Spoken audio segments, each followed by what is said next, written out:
Good afternoon. I'm going to call the Justice and Public Safety Committee to order. The second item on the agenda is the Pledge of Allegiance. Please rise. I pledge allegiance to the flag of the United States of America and to the republic for which it stands, one nation, under God, indivisible, with liberty and justice for all. Thank you. Is there a motion to adopt the agenda? Moved by Drolet, supported by Duge. Please vote on your iPad. Are you a yes, Commissioner Sauger? Yeah. For you, yeah. The agenda is adopted. Item number 4 is approval of the minutes dated September 10th, 2018. Moved by Kraft, supported by Brown. Any discussion on the minutes? Please vote.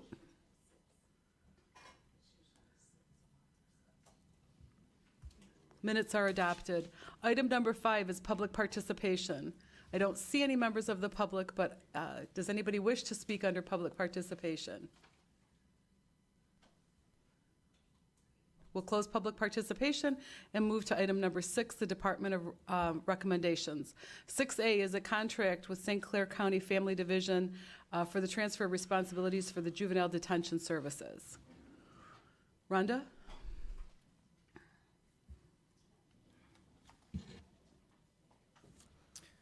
Hello and good afternoon. Good afternoon. I'm here to request the renewal of the detention bed space contract with St. Clair County. We have had a contract with St. Clair County since August of 2013. We've went through, I think, 2 renewals prior to the request today, and we're asking for a renewal of that contract until 2021. I don't have any speakers on my list. Commissioner Carabelli? Thank you, Madam Chair. When does the current contract expire? Or did December it? 31st. December 31st. And how many years, you went 3 years prior to this as well? Yeah, we started in August of 2013. Right, so every 3 years you've been, I think the first year was 2 years, and then we did a 1-year contract, and now we're requesting a 3-year contract. and do we have an out anywhere in this contract? I'm not a. We do have an out clause on it. And what is it?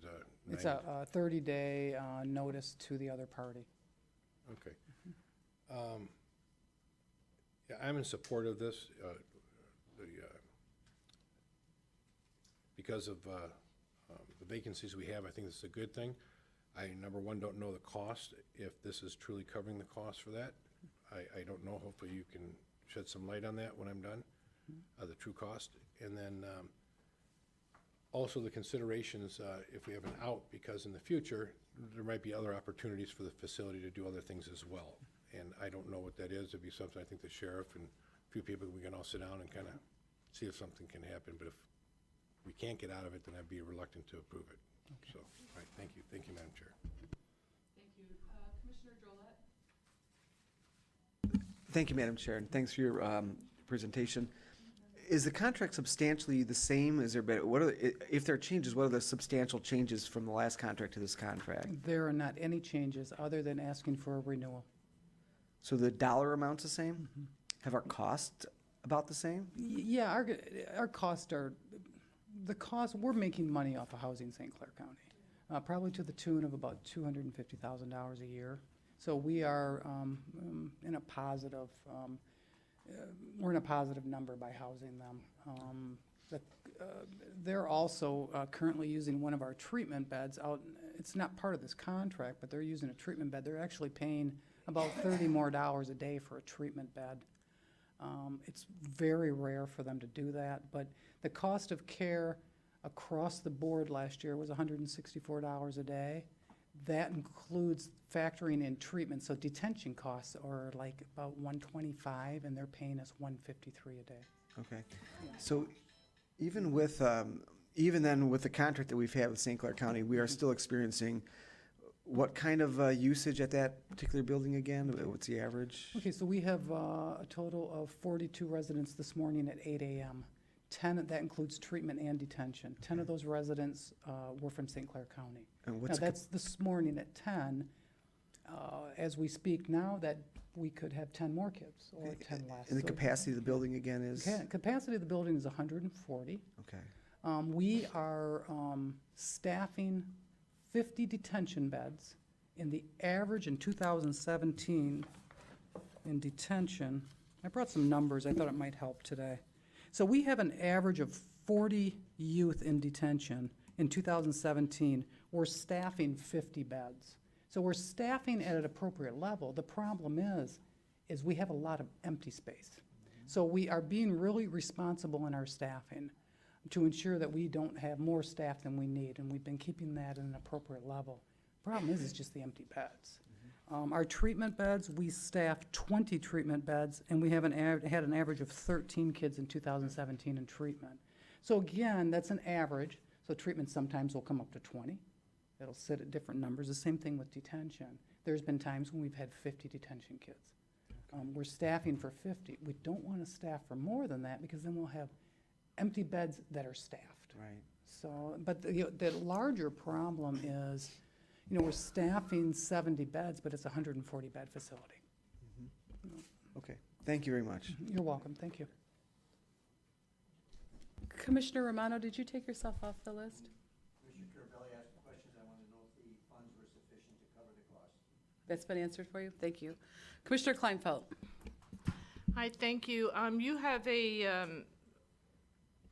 number 10 is an amendment where the contract can be amended if both parties sign a document agreeing to it. If there is an amendment to this contract that is dollar related, would you let us know? Yeah, I don't think I'd agree to an amendment with coming, Well, it's in Without- here, yeah, I so know it because is. it's in here, I just want to assure that if you do have an amendment to this contract that changes the dollar amount, that you would let us know. oh, absolutely. Thank you. Absolutely. Yeah. Commissioner Sauger. Yeah, Rhonda, the personnel you have at our juvenile center from St. Clair, just to get us straight with some commissioners, when they have a court date that comes up, the people from St. Clair come down and pick them up? That is accurate. That So our people are not involved with transporting them up there at St. Clair County? correct. Okay, Yes, yep. thank you. You're welcome. Any other speakers on the list? Is there a motion to forward this item to the Finance Committee? Moved by Carabelli, supported by Sauger. Please vote on your iPad. Thank you, Rhonda. Okay, and thank you. It is forwarded to Finance. 6B, a budget amendment for the Child Care Fund to increase the MDHHS institutional care. Steve? Yeah, so good afternoon, Commissioners. Good to be here again. What you have before you is a request to transfer a little over $500,000 from the full-time and part-time wage line items in the budget of the Child Care Fund into the supplies and services area to fund additional costs that we're incurring this year in housing neglect and abuse kids in outside facilities. So we were doing okay, it seemed, throughout the course of the year, and then for the month of June, we got hit with a pretty large billing from the state. And again, these are kids that are neglect and abuse kids that are not in foster homes with foster parents or in institutional or residential care. And the number of kids is up quite a lot. So maybe going back 3 or 4 years, there were about 700 kids in care. It was dropping, got down to around the 500 mark. It's back up to about 627 right now. So we thought we might be okay budgetarily for the year. Again, the budget for the fiscal year, for the Child Care Fund ends on September 30th. And again, we were running somewhere in the neighborhood of $200,000 to $250,000 a month for this. And we got the bill for June, and it was $453 or something like that. So whether or not the remaining 2 or 3 months will be in that range, we don't know. But if it is, we'll need this budget amendment. And again, this is cost neutral. We're just shifting money from wages down into operating, essentially. Steve, you said if it is, we'll need this budget money. If We- it's not, will we still need this adjustment? No, but we don't need the money in wages either. There will be no impact on the cost, the true cost. But budgetarily, again, as I mentioned a few times, we've essentially staffed for 100 folks. At the youth home, we're running 50 kids, And so, again, we put a turnover factor in the 19 budget to sort of right-size that budget, but for the 18 budget, we still have additional budgetary dollars available in salaries and benefits to pay for this. But again, if the bill goes back down to, a couple $100,000 for the next 2 months, we may need some of this money, but not all of it. Okay. On the list, I have Commissioner Lucido. Thank you. I'm just curious, if we're paying all this money for kids to be sent to outside facilities, I'm just wondering why they're not housed at the JJC These are neglect and abuse kids. We don't have a neglect and abuse section of the youth home. section. Could that be something that we I don't develop? know. I guess that's a question more for Rhonda. I don't know what it would take to convert part of the facility back to neglect and abuse. I don't know if that's a question either one of us can really. The prior facility, prior to the opening of the current facility in 2004, did have a neglect and abuse ward. There was talk and plans to do that. That did not happen at the new facility. I do know some legislation has changed Okay, regarding that as well. I mean, we're in a locked correctional institution. okay. So that could be problematic. I don't know that we could do that in that institution. Okay. And I think also understand. some of these kids require one-on-one care. Yeah, And so some of them are more severe, have more severe needs than others. So, okay. I understand. Thank you. thank you, Rhonda. Commissioner Drollet? Thank you, Madam Chair. Steve, you might have answered this question in your comments in that, how do we end up with, with over almost $500,000 extra in that fund, even though we know that we've only had an average of 40 or 50 kids in there over the years? We budgeted in 17 for 100, essentially, is what you're saying. Yeah, we budget staff. Staff for 100. We're 100 staff as well. And so, as Rhonda just indicated, she's staffing 50 folks. or Right, so. right. So we end up with the savings. In this upcoming new budget, are we still budgeting for that 100, or has that been No, adjusted? we put a 20% turnover factor in so we calculated the benefits, the salaries and benefits for 100 folks, 100 youth specialists, reduced that number by 20%. And that's what's in the budget for 2019. Okay. Do you think that it's moving in the right direction, but doesn't that also seem a little high, given the fact that we're really only staffing for 50 at this point? They generally run last 2 or 3 years between salary, or 73 and, I don't get that, between 70 and 75%, let's put it that way. Okay. So the actual salary cost is roughly somewhere between 70 and 75% of the budget. Okay. We reduced the budget to 80% of our previous budget, if you will. Okay. We didn't want to slice it too Right. close to the bone. Oh, I get it. So there has been an adjustment maybe moving There's been forward. an adjustment made. All right. Thank you very much. Thank you, Madam Chair. Commissioner Carabelli? Thank you, Madam Chair. Steve, just so I'm clear, this money isn't needed now, but you're putting it in there just in case the numbers come in higher, correct? Okay. I don't know if I'm in favor of this. I think I'd rather take these funds right now that you've indicated they're not being used, and I'd like to have them put into the general fund and for you to come back to us if you need those funds put back into a special account.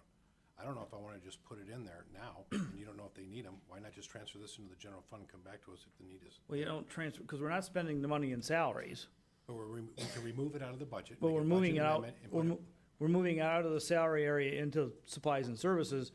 If we don't need it in supply services, we won't spend it there either, but it's there just in case. I expected we're gonna need some of it. May not be the entire 500,000. We're gonna need some of it, and we need to do it now because the fiscal year ends at the end of the month. Can't really do budget adjustments after the end of the month, right into the fiscal year. So the general fund's not gonna be asked to supply any more money than it actually needs to cover the actual costs.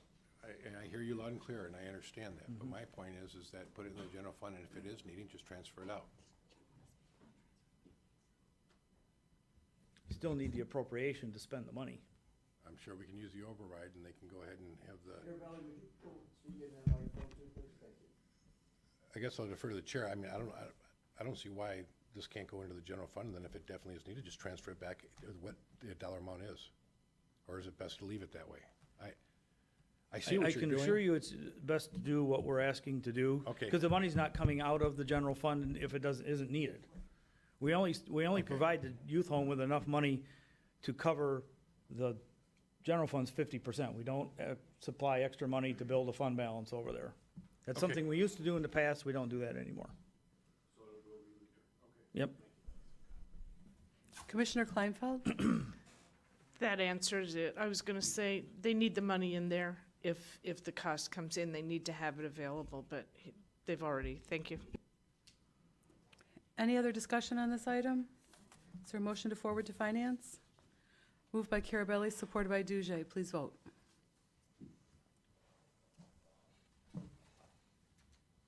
Thank you, Steve. You're welcome. Thank you. Item passes. Item number 7, the budget reviews. We'll start with the Sheriff's Office. Sheriff Wickersham? Lay the groundwork. I'll lay the groundwork. Lay the groundwork. Or one of his other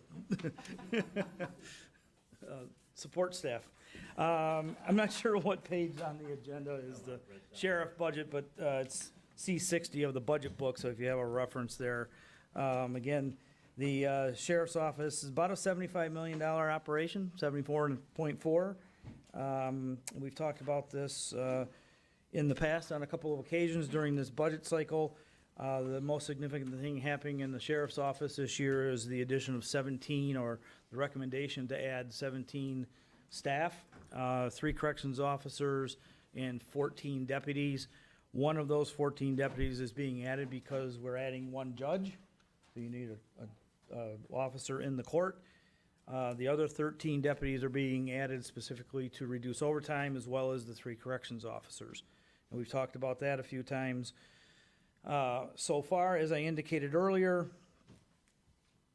the reduction in overtime really won't be realized to its fullest extent until 2020, because when you hire new officers, as the sheriff can more eloquently describe, we have to send them to the academy, they have to have field training, and so on and so forth, so you lose them for roughly 3/4 of the year. So you don't really see the overtime savings till the following year. So that's the largest increase in the budget, so you'll see the full-time wage line item is going up a little over 7%, and it's being driven by the new positions primarily. You'll also see a large increase in the workers' comp, unemployment, and other line item. That's up about 7%. Again, that's because of the compensated absences charge that we've talked about in terms of how it's affecting other departments as well. It's a couple $100,000 increase in supplies and services, and that goes down a little bit in the following 2 years. A lot of what's going on in there is primarily outfitting the new officers with tasers and guns and so on and so forth, as well as purchasing 90 new vests is part of that as well. You'll drop down to contract services, a large increase in that line item, and I mentioned during my budget review a few weeks ago, we are increasing that line item by $700,000 for 2019, primarily to account for what we expect to be increased costs for jail medical contract, which is out on the street now. I don't know if it's back or what we know, if anything, but we've put money in there. So that's what that $500,000 increase is. And a large increase in internal services is because of liability insurance chargebacks, which we spoke about previously. In prior years, all departments were charged 1% of payroll. Sheriff's Department's being charged 4.5% of payroll. It's just a function of the department in terms of no fault of the sheriff or his staff. It's just the way things are, the nature of the beast, so to speak. And most of the litigation that we incur is unfortunately due to or related to the jail or other parts of the sheriff's office. So that's sort of an uncontrollable cost to a degree in all departments in terms of liability insurance. And I think most other line items are fairly consistent. Again, the big thing going on in here is the addition of the 17 positions. The sheriff can speak to that. And any other dollar questions, I can do my best to answer, but I'll turn it over to the sheriff. All right, Thank you, Steve. Good afternoon, Commissioners. Let me go backwards before we address the positions. Some of the items that we did request in our budget for 2019, the biggest one that we were looking at was body cameras for the corrections officers in the jail, which would have been a $281,000 purchase. It would have piggybacked onto the body cameras that we currently have for our road patrol. Again, we're redoing the cameras within the jail, and having the officers wear the body cameras helps us with our liability issue, with our interaction, protects the officers and protects the inmates. The other big item is the police academy, as Steve said. I'll be sending 20 either dispatchers or corrections deputies to the police academy in 2019. I did discuss this last year, that we're not getting graduates from the police academy to come and apply at the sheriff's office. They're going to other departments. So we are taking our individuals that start at the corrections level or dispatch level and can pass the test. We are sending them to the police academy. That's 17 weeks. Once they get promoted, that's 3 months of field training office. So before these individuals will be able to fill a spot, would be roughly 7-8 months. Law enforcement supplies, Steve talked about that. We have to replace some vests. If we get the additional positions, we're gonna have to outfit them. So now we'll address the positions, and I'll start backwards. Last year, I came in front of the board. I asked for 2 additional corrections deputies and 2 additional deputies, one to handle the transport, the deputy sheriffs, and the other to put in the mental health unit. Those positions were not approved. Throughout the year, though, I heard all budgeted positions that were requested for 2019 were approved, but we didn't get our positions. So the 3 corrections deputies that I'm asking for are for that mental health area, the suicide watch. So that, again, I'm back here asking for that. The 13 deputies that we'll talk about, let me just jump to this. We have our consultants that have been working on the jail project, which we will be back in front of you hopefully in February for a decision. Part of the process was a staffing analysis. Okay, so they did a staffing analysis. We took net work hours of individuals. It's 2,086 is what equates to a 40-hour week. Our people, with their benefit time, with their sick time, with training, work 1,752 hours. So that is the statistic that they went with, the figure that they went with. And they only analyzed the jail. And to properly staff the jail and what we have right now, we are 31 positions short. So, and that will come out next year when we bring forward the positions, right? So we've always, in this county, when we opened up the tower back in 1987, we weren't properly staffed, but we always staffed it with overtime. And we've had people that were willing to work the overtime. So now, no fault, it's a different generation. The people that we were hiring would rather spend more time with their family than come to work and work the overtime. So there's a lot of forced overtime. And as I move on to the deputies, the 13 deputies, this is something that we figured out. We worked with finance. I think I was originally going to ask for 12, but they felt possibly 13 would be the better recommendation. So this is what we do. These deputies are usually Monday through Friday, and they are servicing the courts and other functions. So we have 10 district courts here in Macomb County. If every district court needs their prisoners, I need 20 deputies. I have 14 deputies assigned to court transport. I tell you, on Tuesdays and Thursdays, we send 8 vans to the city of Warren just to service the courts down there with the amount of prisoners. So servicing the courts, we have writ and warrant pickups, and I'm going to give you 2017 statistics. We had to do 379 writ and warrant pickups. Those are 2-person deputy vans driving around the state of Michigan, picking up individuals on warrants. 2017, we had to take 303 prisoners from the jail to doctor's appointments throughout southeast Michigan.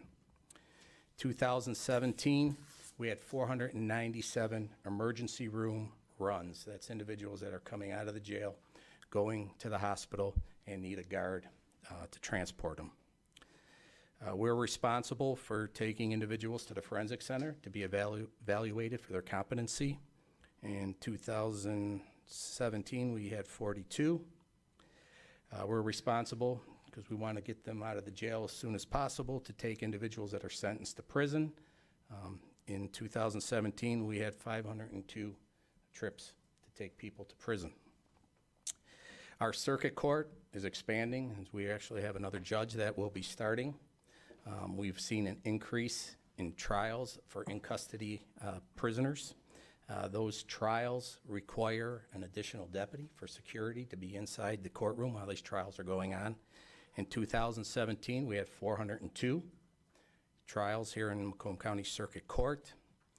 And I spoke about this last year. We have seen a great increase in the amount of prisoners that are leaving the jail and are being taken to the hospital and are being admitted to the hospital. Each one of them requires a deputy to guard them. And in 2017, we had 568 admits to the hospital from the jail. So we just don't have the staff to cover everything that we need. We don't have the individuals that are willing or wanting to work the overtime. This summer, the midnight shift was getting ordered over 2 to 3 times in a week period, which is a liability.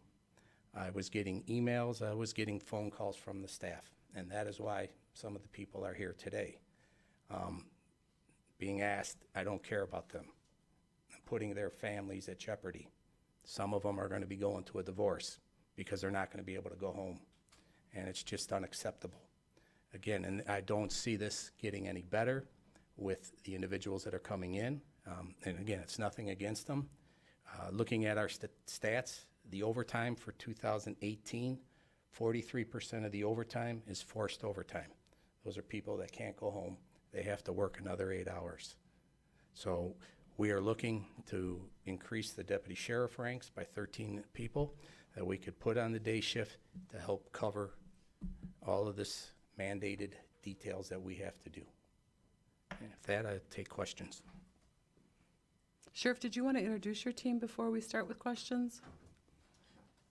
Sure, I've got my Captain Dave Daniels, so I can go all around. I got Captain Walt Zimney, Captain Dave Kennedy, and my undersheriff, Liz Darga, and then the rest of the gang that are here, and I appreciate it. Again, I was getting the phone calls. I was getting, what's that? You want me to do everybody? Is this mandatory? No, it was not mandatory. Hey, listen, I am here, and we are at a crisis situation at the sheriff's office. And again, you guys, I'm getting the phone calls, I'm getting the emails. You know, my people have some issues, and they're basically fed up. And they don't think that, unfortunately, they don't think I'm doing anything. So I did let everybody know that we are here today, and we are in front of you to help fix one of the problems we have at the sheriff's office. So I would have hoped there would have been some more. I mean, especially those that were working the midnight shift, the ones that I was getting the phone calls from, but maybe they're home sleeping right now. I don't know. Thank you. Thank you. Commissioner Carabelli is first on the list. Thank you, Madam Chair. First of all, the one-page executive summary, that comes from you, Steve, or does that come from the sheriff? No, that comes from my office. Okay, well, that was a little misleading after listening to the sheriff. Because the way I look at this, a total of new 17 positions, recommended 13 road deputies, 3 correction, 1 court security officer for the new judge. I said, okay. So I go and look, and basically you had stated that it was to reduce the cost of overtime. Well, and you said, don't look at it until you get to 2020. Well, I went and looked at it when you get to 2020. Combining the two, you're $1.5 million more expensive. So it's not a savings by any stretch of the imagination. But after listening to the sheriff, explained why he needs them, there's a little bit more justification. So to say the way it is just 13 more road patrol and this and that for overtime, that's not a fair statement. At the end of the day, it's not a savings, it's an increase overall in 2020, $1,563,000 when you take the regular salary and the overtime and you do the math between the two. Okay, so it's not a savings. Now, I never purported it to be a savings in year one. no, you said in 2020. In 2020, your full-time cost is $2,822,092 over what it was in 2018 or 19.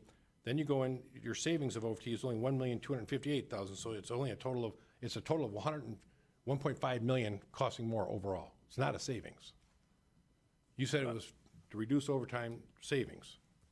It Overall, is. it's gonna impact the general fund by $1.5 million, correct? No, In 20, just by going to your numbers in 2020. Yeah, I'm having trouble following your numbers, so Well, I guess you're saying that in 2020, the full-time wages are 1.2 million higher than they are in 19? And as I see it, they're roughly you about came from 400, 2018. correct? Your overtime is $4,520,000, correct? Mm-hmm. 2020, $3,261,000, difference of $2,822,000. Now go up to the top part. Your actually full-time wages is $32,921,000, and it increases to $35,743,000. You do the math, it's $1.5 million increase to the general fund cost.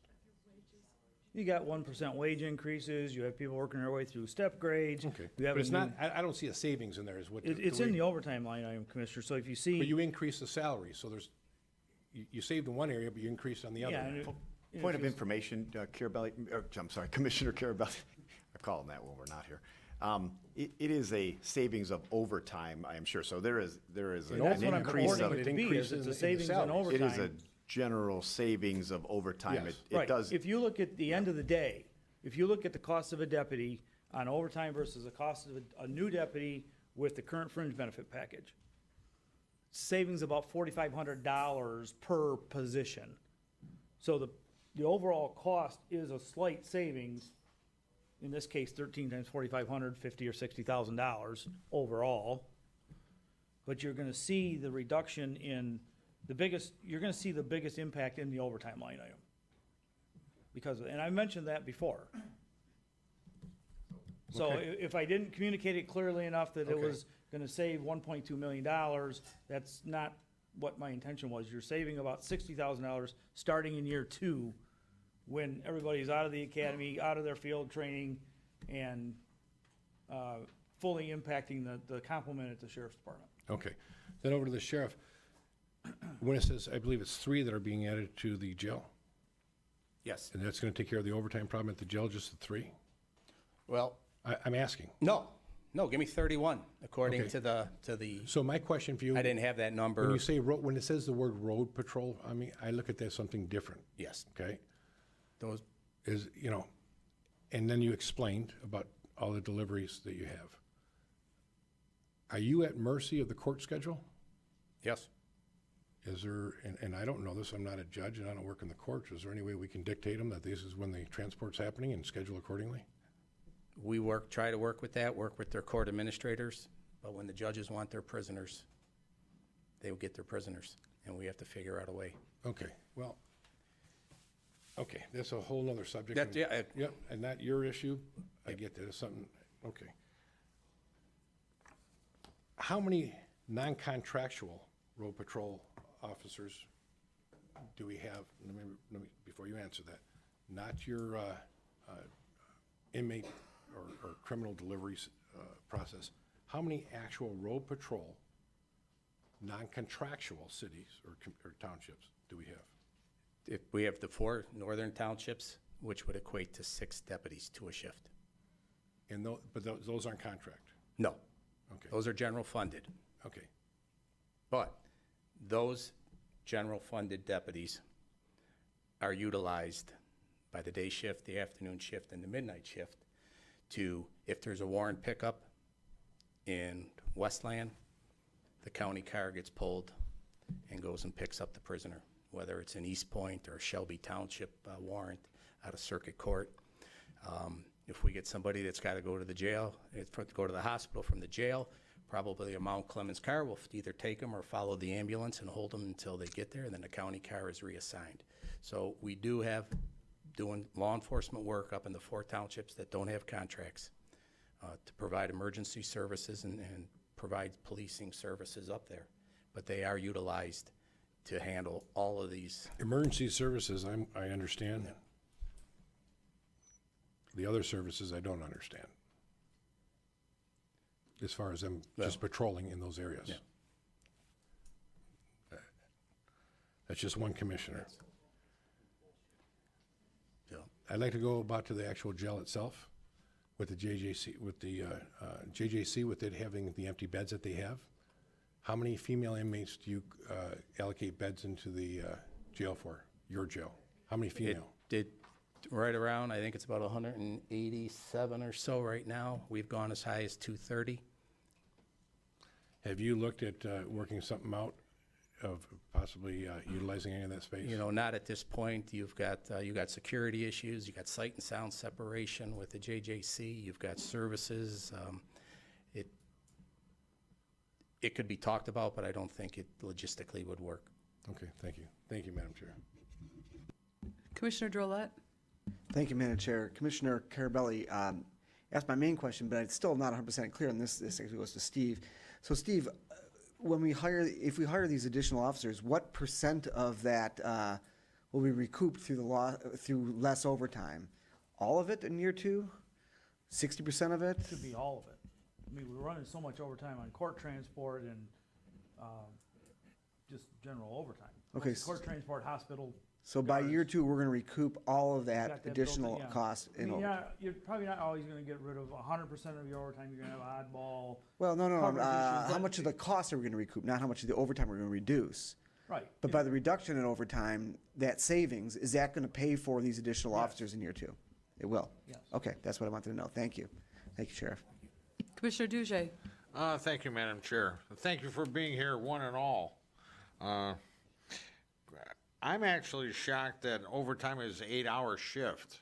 Is that normal at the jail or wherever else? Overtime shift is 8 hours? Yes. Yeah, we run 8-hour shifts. So if somebody's working days and there's a spot on afternoons that nobody wants to work, we order somebody over from the day shift and they So stay. 8 hours is a normal overtime shift? Yes, So it's possible to have somebody there for 16 hours? exactly, yes. Oh, okay. And the majority of That's a major problem. the majority of the overtime and the overs are the at midnight guys and gals being ordered over to the day shift, because this is where the majority of this work is. So not only do you have the deputies that work the midnight shift, Right. which is a harder shift to adjust to with sleeping and that, then we're asking them to stay over another 8 hours, whether they're in a patrol car or they're in a van, and taking these prisoners to the different courts. We were having, at one point in time, we were having problems with the van. Are we replacing vans every couple of years? We have a vehicle fleet maintenance, yeah, we're rolling some out, getting new ones in. Because at one point in time, it was, you guys needed a couple of vans. 2 more questions. Video bookings. Are we utilizing video bookings in any court? We are utilizing video arraignment. Okay. That's first appearance at the court. We do video arraignment for the 4, our contracted communities. So we'll do video arraignment with the Mount Clemens, Clinton Township Court. We'll do it with the Shelby Township, the New Baltimore, and the Romeo Court. So it's our deputies that are arresting individuals. Once they get the warrant, they'll go in front of the screen and they'll be arraigned. We do some arraignments for other departments that have brought their prisoners there, so we don't have the transportation costs Right. there. But the courts are trying to use more of the video, but the issue is we still have preliminary exams that we have to transport them to, pretrial hearings, and sentencing. So even if I'm doing video arraignment for Mount Clemens Court, and they need a prisoner or 2 prisoners for their preliminary examination, I still have to put them in the bus and take them over there with 2 deputies. So even utilizing the video arraignment or video system, you're gaining some, but It's Yeah. not taking away the transportation issues. We're utilizing a lot more with the Polycom, with some of the farther away jurisdictions, and the judges are, if somebody's in Wexford County up in the middle of the state area, and they've got a Polycom system, they'll put them in front, and if they're in the jail, they'll do the arraignment, so we don't have to go on up and pick them up and bring them back I down think here. that would be something that you would be concentrating on and see Well, what we're we working can on it, do. and part of our, the study, the conceptual, that has a big portion of video courts. But again, it's something that we can use, but that's the judges that will make that determination. All I right. cannot tell the judges what to do. All right. Last but not least, the number that's always fascinating me was how many inmates do you have through the door at the jail a year? 17 to 19,000, depending on the year. So that's down a little bit. It's down a little bit, yep. It used to be up at 20, 21, 22. I think 20, just over 20 was the highest. So they, But you're still at 17, 18,000. 17, 18. And again, you have the bench that's, looking at individuals. We're utilizing community corrections more in the facility to do the assessment and give the arraigning judge a good picture of what the risk is with the individual they're arraigning. So we're seeing a little bit more personal bonds at the district court levels. So they're not coming to the jail where they're bonding out at Warren PD or Sterling Heights PD. So All they right. don't make it to our doors. Sheriff, thank you, and thank you to your staff for all you do. Thank you. And thank you, Madam Chair. Commissioner Leonetti? Thanks, Madam Chair. Good to see you, Sheriff. Got a couple questions for you. Right now, do you have any vacancies in your department? We have, I think it's 8 deputy positions currently vacant. Okay. The corrections side, we are currently full. Okay. And when you say deputies, that would be like road patrol? Deputy, when I speak of deputy, that is the road patrol, the personnel that go through the 17-week police academy are certified to enforce the law of the state of Michigan. I'm glad you brought that up, because I was looking at your supplemental report to the board. And I know Commissioner Sauger has argued this since I've been on the board. You're competing against other law enforcement agencies. So you're 8 deputies short right now. You're asking for 16 new positions, 17 new positions. Are we having a problem getting good people to come work for Macomb County Sheriff's Department? We have good people. Oh, I don't doubt that. We are yeah. getting the people. The issue that we're having currently is that the individuals coming into our organization have not gone through the police academy. Where 3-5 years ago, people were going through the police academy and coming in and making it a career here. So that when we did have a position to be filled, all we had to do was promote that individual, run them through the field training program, which is 3 months, and they are filling a gap there. Right now, I have 12 in the police academy. So we have to get them trained, and we have to get them through their police academy, then get them through our FTO program. That is what we're seeing right now. Because there are other opportunities in law enforcement for these graduates when they come out, because most of the departments are paying more than the sheriff's employees. There are still some departments out there, even in Macomb County, that are providing defined benefit and health care. So before, when we started, it was all about the money. The kids coming out of the police academy now are doing their homework. They're looking at, during the interview process, we used to say, what can you do for us? What do you bring to our organization? Now they're asking, what's your benefit package? What's your retirement? What's your health care? So they're getting educated, and they're doing their homework, and they're going to some of these other communities that have lost a lot of people too. And it goes a little bit with what you were saying with the overtime. I'm not bashing millennials like my good friend Phil Kraft here. Look out. But you say you need 16 positions to fill overtime because a lot of the people don't want to work overtime. But if we, let's say, raised our incentives to get good people to work here, I guess my question to you, would you rather have 8 solid, good, hardcore recruits that are dedicated and are getting paid well, or would you rather have 17 new positions with folks that might say, hey, you know what, after working here a couple of years, I'd rather go over to, Oakland County or something like that. And That's a tough question, but what's your position on it? My position is I want good hours, but I want people that are willing to work those additional shifts. We've got to cover it. There's, again, moving these prisoners with the different issues that are going on. Today, we have 6 prisoners in the hospital, so that's 6 deputies for 24 hours. That's over at McLaren Hospital watching different inmates. We got good people, we want good people, and we want people that want to work. Again, I think everybody in this room, when we started, we would be mad if Lieutenant Mish got the overtime, and I didn't. That's just the environment in which we grew up. It has totally changed now with our new workforce, and nothing against them. They come to work, they do a great job, but they do want to go home at the end of their shift. Okay. Steve, I don't know if this is for you or the sheriff. The cost to hire these new positions, like the uniforms, the equipment, the gear, is that rolled into the budget? It is. Okay, so that's It's factored roughly into the budget. 9 to 10,000 a person. Okay, okay. This one might be a tough one for you too, Sheriff. Go for it.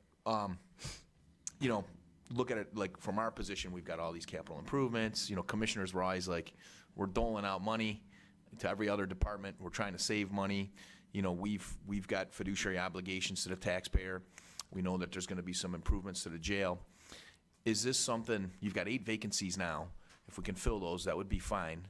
Is this something that we could give you incrementally? In other words, I know you would love to have the 17 today. Yeah. Is it possible that we could help you out incrementally in a sense? You can answer it how you feel fit. No, I'll answer how I feel fit. I feel I'm here and I need the full 13. Okay. Again, I've come before this board since I've been sheriff on almost every request. When we come here, we bring documentation. And with this, again, it's something that we need, that we can get these individuals into our organization, get them trained. And again, it's going to take till 2020 before really we see the benefit of it. But we have an issue. We have a safety issue. When these individuals have to stay over for another 8 hours after working midnights, and especially if they got off midnight the morning before and they had to go to court, and maybe they had a family function, and maybe they get home at 6 o'clock at night and they're going to sleep till 9, get 3 hours of sleep, come on in at midnights, work a full 8-hour shift, and then we ask them to stay. We're putting all of us, we're not doing them. Somebody's going to fall asleep, something bad's going to happen. Yeah. And again, I have to fight for my people, and I have to do what's right to try and protect them and protect the community. Okay. Okay, thanks, Sheriff. Appreciate it. Thank you, Madam Chair. Commissioner Kleinfeld? Thank you. This one's not my catch. The budget does say 2019 adopted on this page instead of recommended. Not a big deal. We have, first of all, the budgets indicate $799,000 for vehicles, and Steve, your paperwork says 900 for 2019. What am I missing? Where are you at, Commissioner? Back in the I'm on appropriations? C60, and I'm looking at the sheet you created on the bottom right.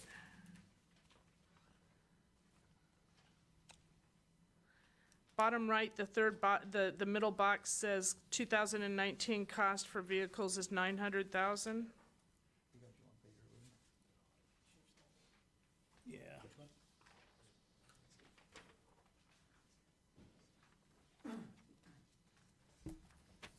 That's correct. Do you see the 799 on C60? $799 on C60. Which is No, that's vehicle operations, so that is vehicle repairs and maintenance and gasoline.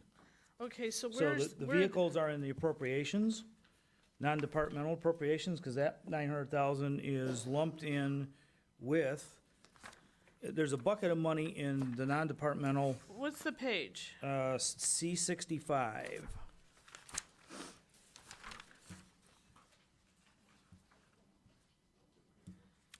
So you'll see, Why would that be non-departmental? because there's a bucket of money for vehicles for the entire county. So if the sheriff needs a certain amount, then we buy a certain amount, and then the remainder of that money is available for facility, any other department in the county, and it can fluctuate year to year. Generally, it's around 600,000 every year for the sheriff's department. We put it into non-departmental, and then we can allocate it out as needed. And so that's part of the capital outlay line item in non-departmental appropriations. You'll see that line item is kind of a spike in 2019, goes back down in 20, because the sheriff needs an additional 10 vehicles or so based on the replacement schedule for 2019. Okay, well, so when we have Macomb County Sheriff's Office, this is, you filled this out, Sheriff. The cost per capita, just out of curiosity, is that using the budget pages on, is that using C60, not including like the C65, the vehicles and stuff? What is she looking at? I'm not sure where, so you filled out your. Not important, I your, can get, I can get back with you. Your goals and your Right. cost per capita, that probably doesn't include the. Okay. Right, so, let's throw this out. In our contracted areas, we charge a vehicle cost for vehicle, gas, and operations. That generates just under $1 million towards replacing vehicles, and that should be just for the contracted areas. So, I Okay. don't know if that answers your question. No, I was just wondering if it was calculated into the cost per capita, that's all. Because you came up with the cost per capita, and I assumed you, when you came up with that, you infused your revenues Yeah. as well as your costs. Right. So that would have already been incorporated in there. I was just wondering if it threw that number off, that's all. Okay. It's not an opinion on how I feel about what you're requesting. Sure. No Okay. problem. But what I am wondering is, why don't we ever see why are we never approving vehicles here? It seems like if you're spending $900,000 this next year, do you guys remember approving vehicles in the last couple of years, sheriff's vehicles? I was here in front of you guys asking for, I think it was 2 years, if not 3 years ago. We were short of vehicles. We needed additional money. Okay, so, but if you're spending $900,000, Not spending, that's income. From the contracts, what is she? you're Handle it. purchasing the vehicles, though. That's a purchase. So it doesn't Right. matter who's paying you for those vehicles. So You're we buy that, purchasing. we buy that off the state bid. Generally speaking, each vehicle is under 35,000. Collectively, they're not, though, and you don't buy them one vehicle at a time, I don't think. Sometimes we do, sometimes we don't, but most vehicles, even if we buy a non-sheriff vehicle, it's usually under 30,000 or 35,000. So that's why you don't see every single vehicle. Plus, we're buying off of a state contract or a state bid. We should be seeing those, though. He said it was revenue because there's money coming in from somewhere else, and it is revenue, and I don't have a problem with that. I'm happy about that. But it's a purchase, and I've been kind of waiting because he said he came a couple of years ago, but it sounds like we're spending We come once hundreds. a year for the appropriation. I think that's what the sheriff's indicating. Right, I don't remember voting on contracts for vehicle purchases, and it's supposed to be like a collective. So the first one might be 35, but then the others go up to 900,000, and that is something we would be voting on, isn't it? Depends if you give us an appropriate, I mean, I guess if you look at each individual car, I know you're talking about the multiple related items. I call it the multiple I related don't items. believe you're clause. walking in and buying a car, and then you're walking in a week later and buying a car, and you're walking in a week later and buying You a might buy car. 2 or You've 3 got at a time. You can buy 900. twice a year. You have $900,000 in here for vehicles. So don't tell me that you're buying them one at a time, because you are. Then we're paying overtime for somebody to go to the dealership to buy a vehicle on a daily basis. So I think it's not a budget issue. But I do think we should be voting on those purchases. So if you could, We can I have don't that know, if you discussion. could maybe get with Bob or Crystal or something, and we can work that out. Okay, and with respect to the positions, and I know you need the positions, What I am worried about, because our fund equity is starting to go down, is you've indicated you need a lot more positions than this, and if we give you all of these positions, I might not be as willing next year, when you come back next year and say, okay, I need Sure. because I know that's what's gonna happen, because you just indicated you're down 30 at the jail. Giving you what the analysis is. We've hired the contractor, and this is the information. This is something that this board, information that you should have, because I will be back after the first of the year for the jail project. It'll have a cost, it'll have an operational cost, a personnel cost. Right, but, And- unless we don't have a funding source, though, our fund equity is heading in the wrong direction. Right. Okay. So there's revenue. If you look, sheriff's office, minus the contracts, minus grants, we bring in $4.2 million of revenue to the general fund. Sheriff's office alone. Minus contracts and minus grants,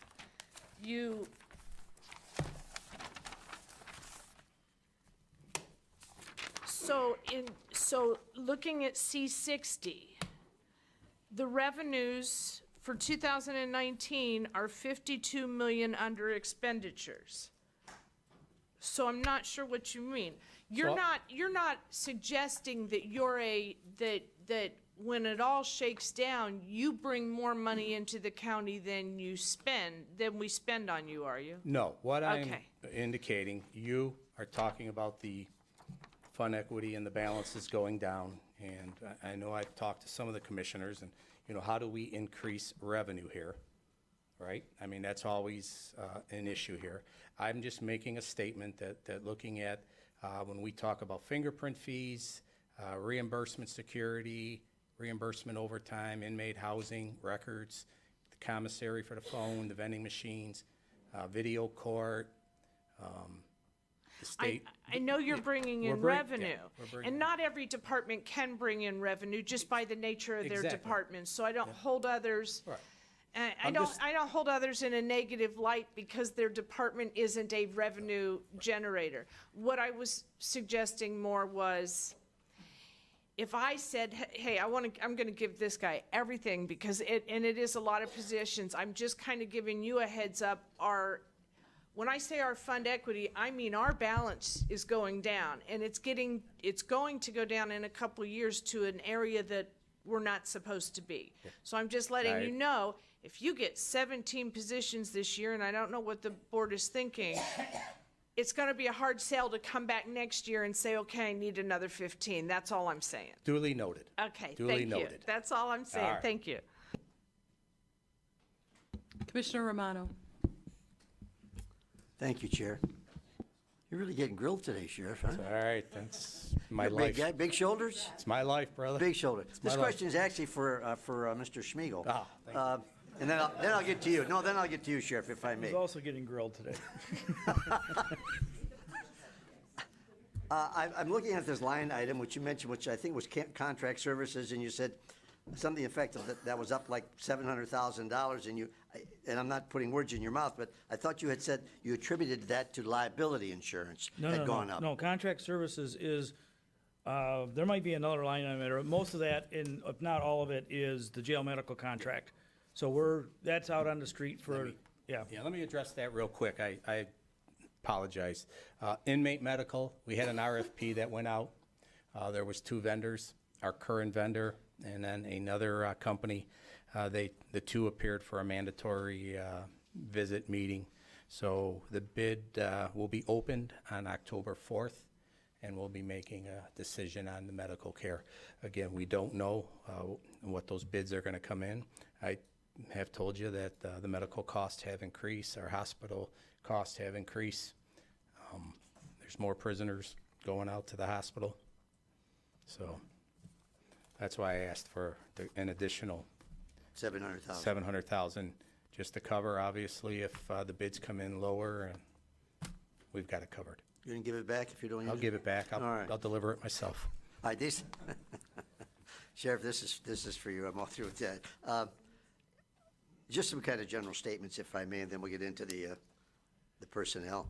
You said you've been before us every year. You try to for the sake of the staff that's here, your staff, you're not gonna find another sheriff that fights as much for you as he does. And I'm not trying to blow smoke up your tail. I'm just telling you guys a fact.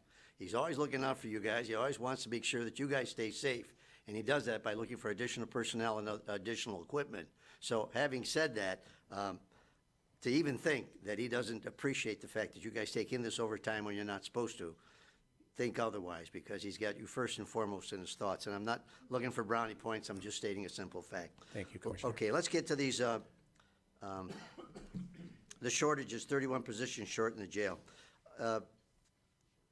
You know, with the trend being as it is, this marijuana thing coming up, and I'm sure you've got if you use percentages of how many people you have in jail for marijuana, I'm sure there's quite a few. A lot of them just bound up because of it doesn't take much to get out, bond out. But I'm sure some of those are still in there for that. My question would be that, taking that into consideration that you're short with those positions in the jail, because some of those guys, as you mentioned, have to go to the hospital, the deputies. And you said 568 prisoners were sent to the hospital in 2000, so far in 2018? That was 17 statistics. That was a full year. So when you send these prisoners to the hospital, do they all go to McLaren? Do they go to Beaumont? Do they go to, could there be a part where you could say to McLaren, which is the closest, listen, we're going to utilize 15 of your beds. Charge us for 15 beds so we can have 2 deputies there instead of having 6 deputies at 6 different hospitals. Have you thought of that? We've addressed that. The issue that you have, these individuals that are going to the hospital would have different diagnosis, so they might be in a different part of the hospital. You have the females that are going, so they cannot be in the same room. We've broached that. We've had a meeting with the union, they're here, and we've asked what we can do, to try and double up. I've thought of everything that we can do to try and reduce that. Most of them go to McLaren, but as in police work, if somebody ends up in a hospital down at Detroit Receiving or Troy Beaumont, let's say it's an arrest out of Sterling Heights or the city of Warren, they get the warrant, the judge usually drives over there, arraigns them, and then they become my responsibility, and then we have to send deputies down to those areas. We've had deputies go to, or inmates go to McLaren to only be transferred out to Receiving or some other hospital. So now the deputies are driving downtown. Okay. As I'm sure all my fellow commissioners will agree, safety for our residents is priority. That's number one. But we have to take into consideration safety for the employees, being the deputies and so forth. And as you heard also from the other commissioners, that our fund balance is going down. So I charge you with saying, Sheriff, find some ways to save some money.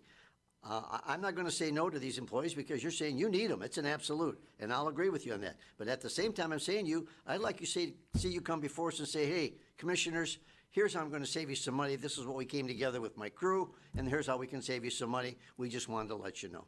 We're always reassessing and trying to bring people in and remove them from this area, put them where the need is. Well, I'll always do that. Thank you, Sheriff. That's all I have, Chair. Thank you. Thank you. Commissioner Sauger? Yeah, thanks, Sir Sheriff. Thanks for your board of directors, okay? Got it. They do all the work. I know they do. That's right. Got just a couple of questions so the commissioners would know. Let's start with the body cam. One of the captains has one. I'd like you to just stand up here and show how it's utilized, Captain. Go ahead. Our body camera system, it's a magnetic plate. You put it in Yeah, would you get on the speaker? Absolutely, absolutely. Joe's a little hard. It's, no problem.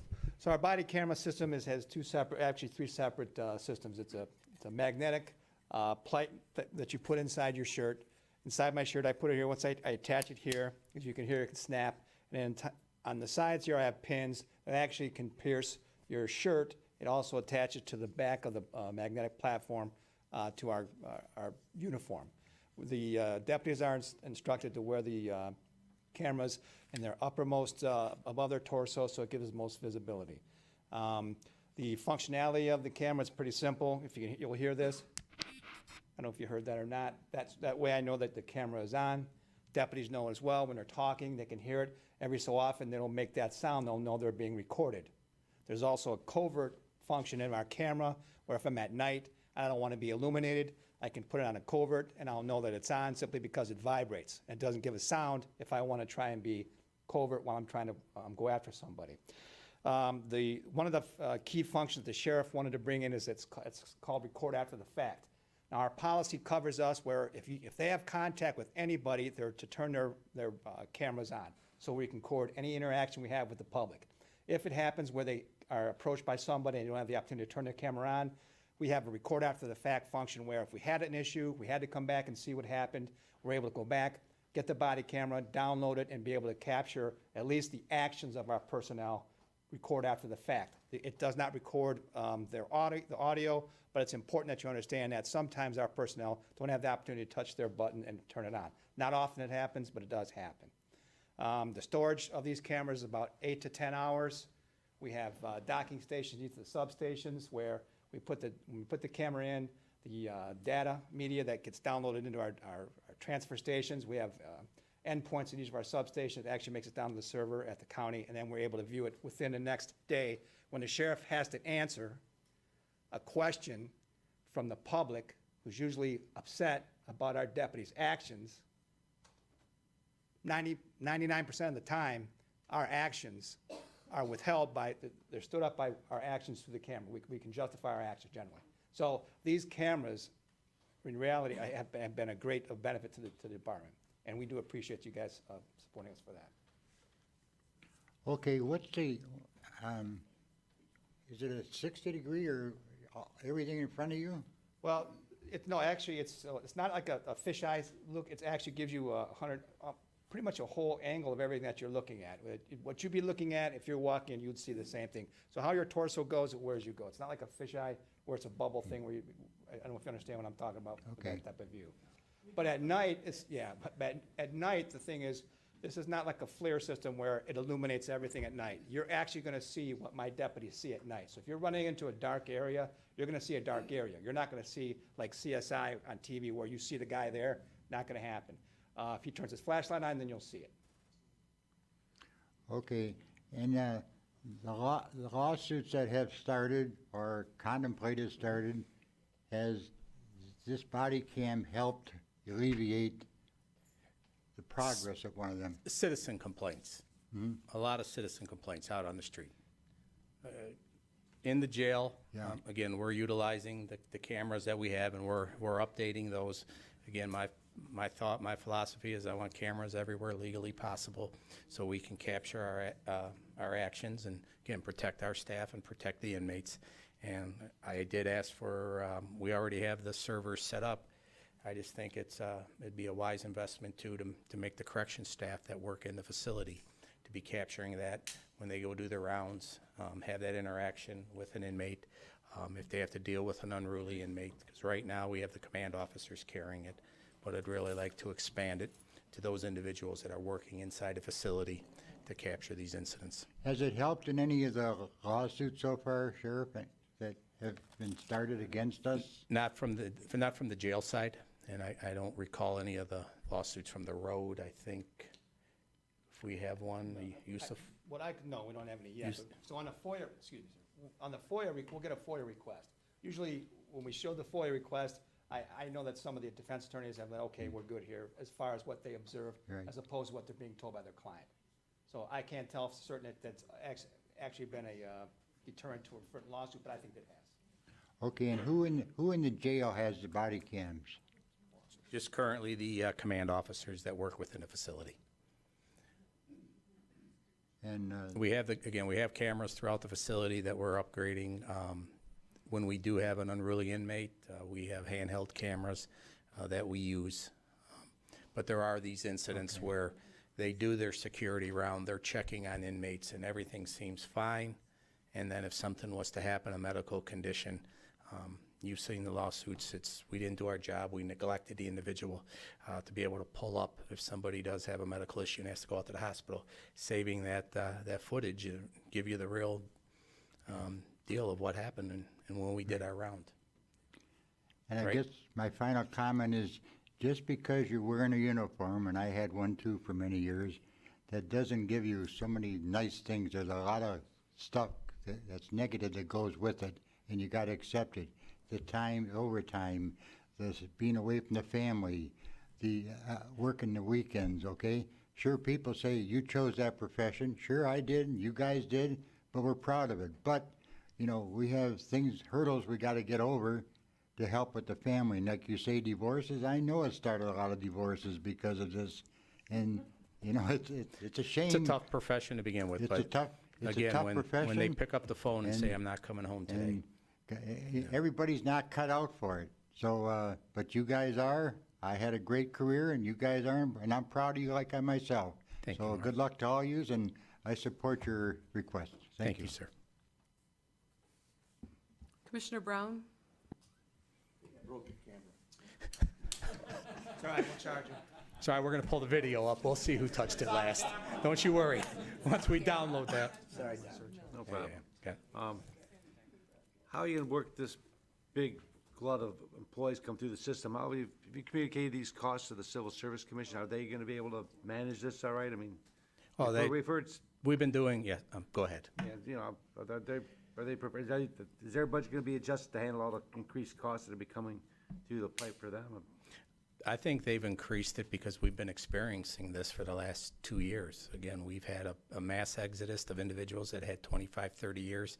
So we've been pushing people through with the dispatch center, the increase of all the personnel there. So I can't speak for them. They would have to come and adjust their budget, but I think they're covering their costs. Okay, are they meeting your needs? Is that Civil Service Commission doing the job that you need them to do for you? Are they doing it in a timely fashion? Yes.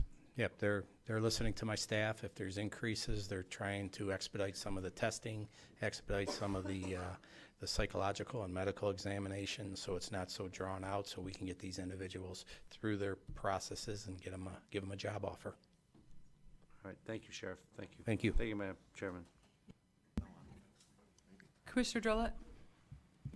Thank you, Madam Chair. Thanks again. Let me speak a second time here. I forget what the cost is for the contracted communities per officer dedicated to their, to that specific area.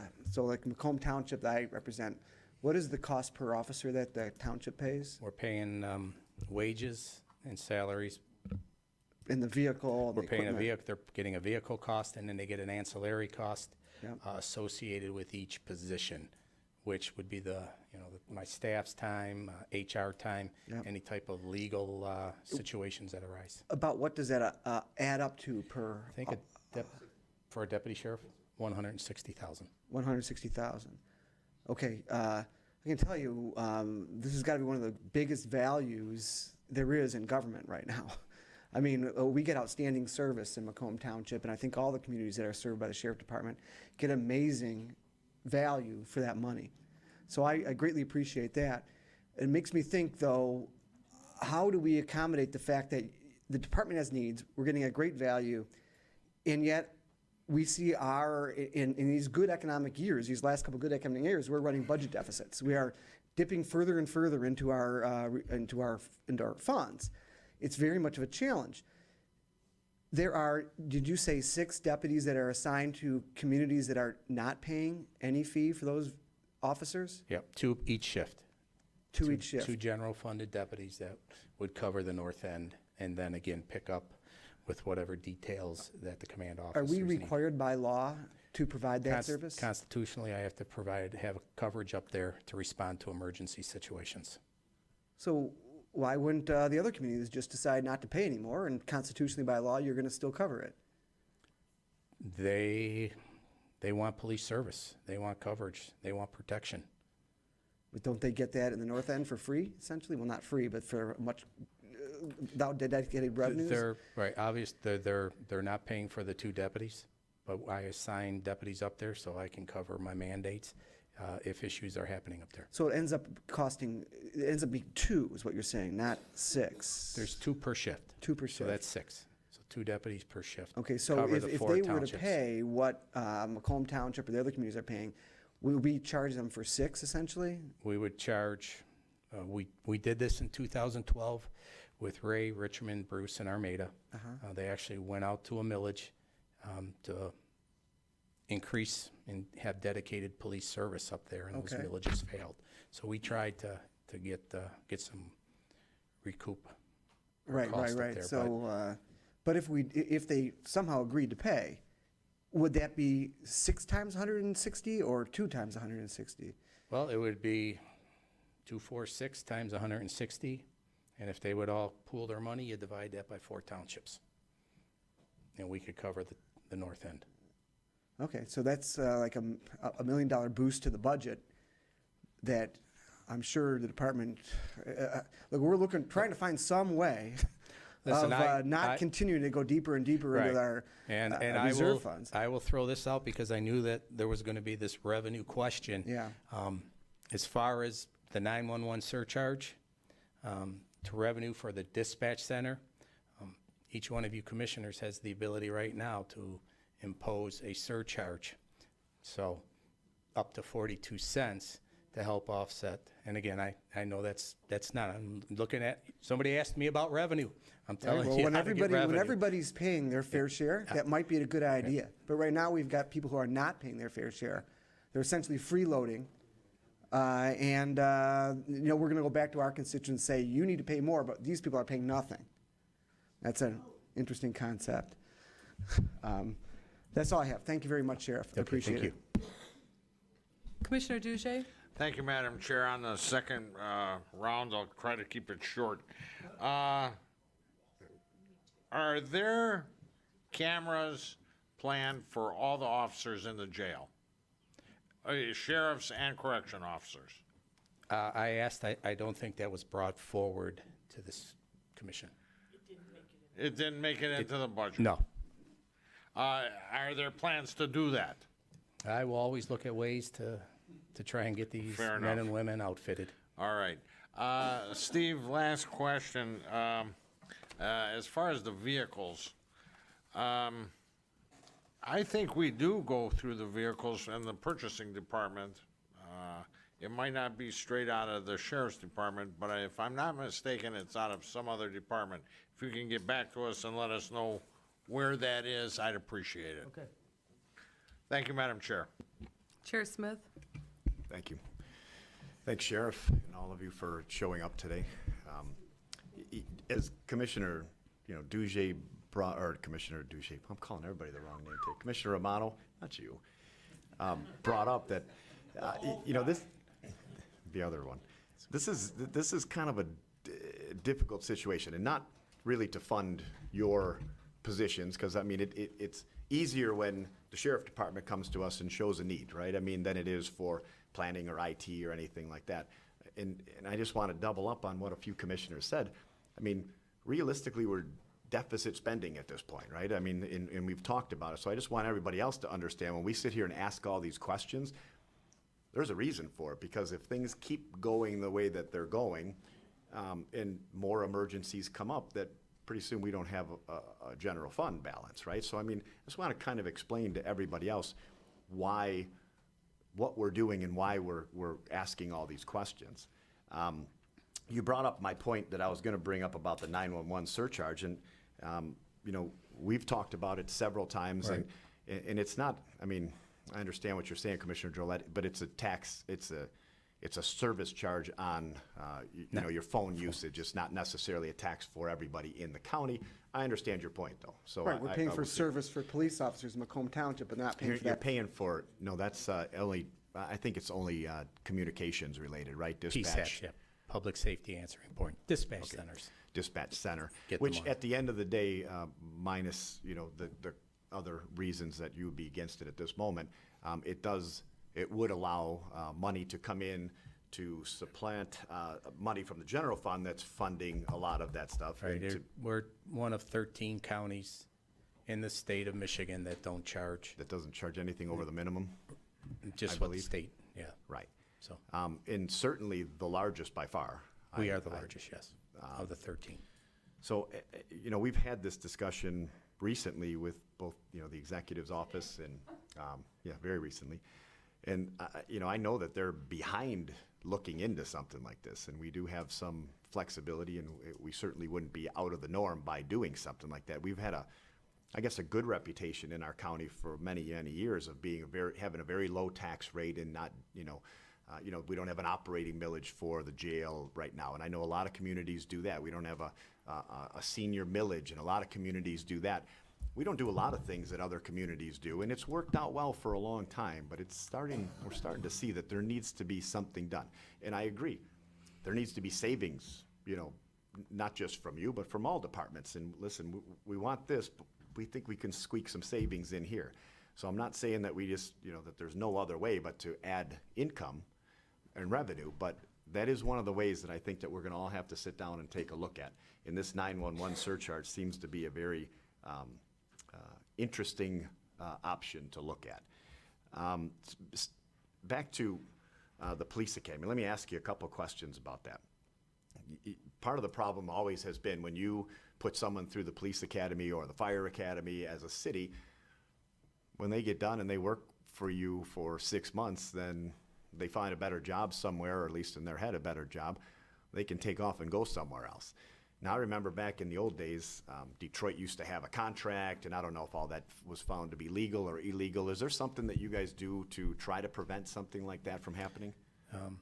We have a letter of agreement. I don't know the legality of it, but,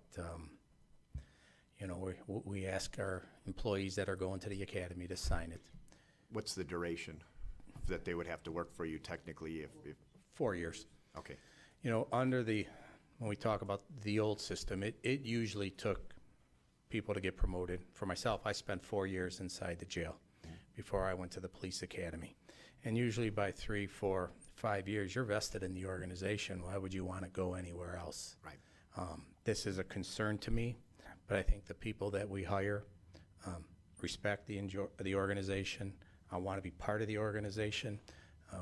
Nothing against for them to leave and maybe go to a smaller police department that pays more.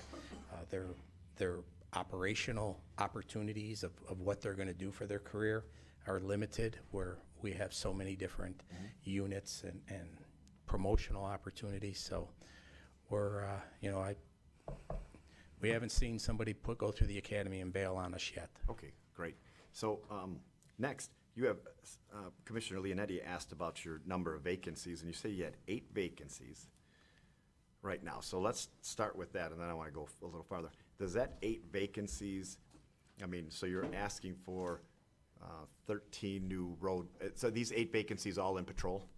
Yes, they're all sworn deputies. All right, so then So you'll have, let's just say everything worked out the way you'd have 8 more positions plus 13 more positions, so you'd have 21 more positions. Is that, are these 8 vacancies right now accounted for in the fact that, so if once they're filled, will that help alleviate the overtime? Was that taken into account when you asked for the 13 positions, I'm guessing, is what I'm. Well, I think when we prepared the budget, we might have been, a little lower? We might have been 4 or 5 vacancies, but we have retirements where individuals are retiring. We've had some promotions. And we have, again, 11 in the police academy right now. Oh. So. Okay. Yeah, so I guess that's another question I had, and I thought you'd said 12, but 11, either one. You have 3 more than you have vacancies. I don't understand. Where do they go when they finish? You have 11 in the police academy, but 8 vacancies. We always send more than what we need. Again, send them to the police academy. They're good. Their certification. Then they're ready just in case. They're ready to go. Okay. I have the ability to swear them in, which activates their license. Right. So if it's a year, if it's 5 months, they hit the road. If it's a year, they hit the road. If it's 15 months, then they're ready to go. Okay, but so instead of going 1 for 1. So best case scenario, though, there's 3 more in the academy than you have vacancies for. That would mean that, say we gave you these 13 positions, there would be 3 less people. There would be 3 instant fills on the road, possibly, right? Well, I as have opposed to retirement in October. I have a retirement in January. Got it. So you're kind of just picking for the known future. Send them in. Right. Yep. Okay. I think that's all I have right now. Thanks. Thank you. Commissioner Kleinfeld? Sorry, I'll be really brief.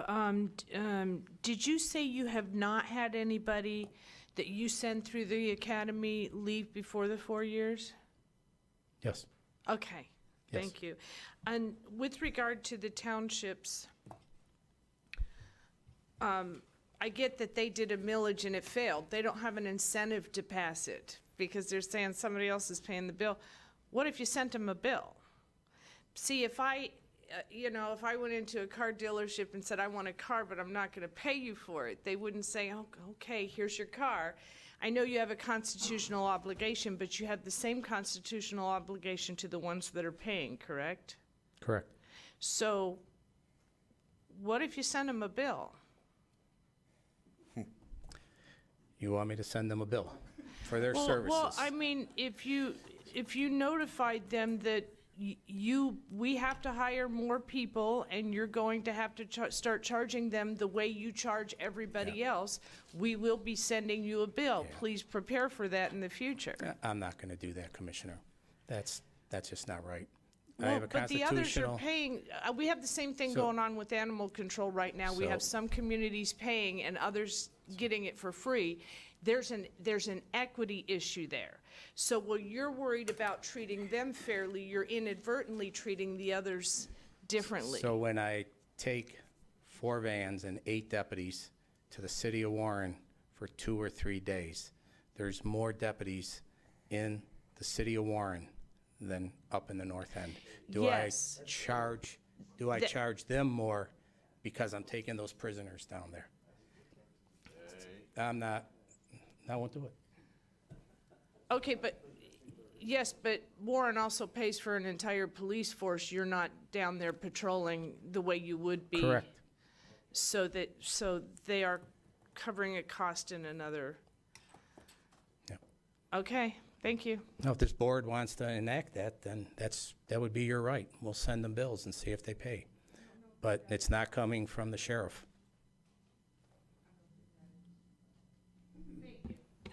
Commissioner Leonetti? Thank you, Madam Chair. This one's going to be for you, Steve. So you've heard some of the commissioners' concern about, the general fund going down, each year, and we're worried about trying to save money here. And we've heard the sheriff's concerns about how he needs all these positions. And the idea here is to save on overtime.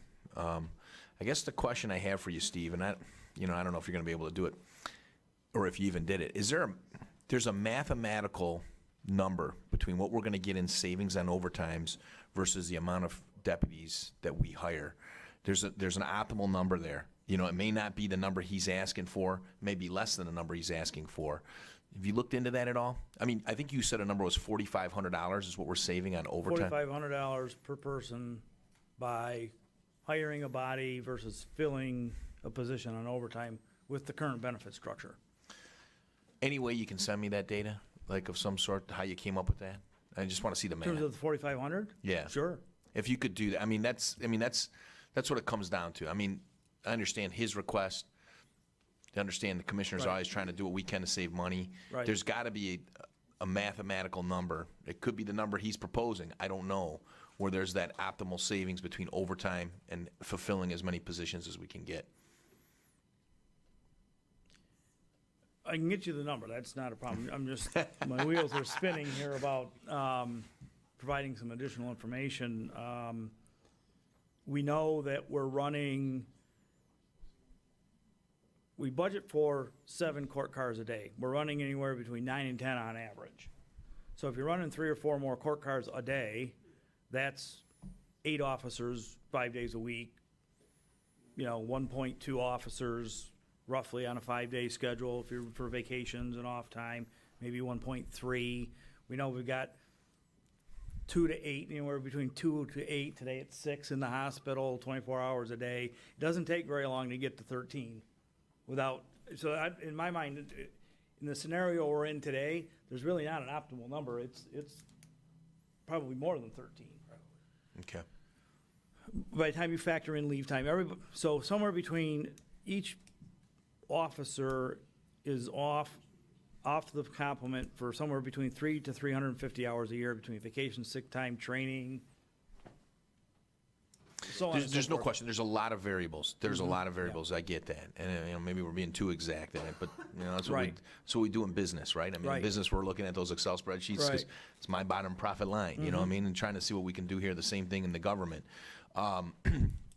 Give me your numbers on a 4,500 and any other variables you think. I mean, whatever you think helps to help us see where that optimal number is. It could be Right. more, like you say. It could end up being more, and this is the best we can do. But there is an optimal number out there.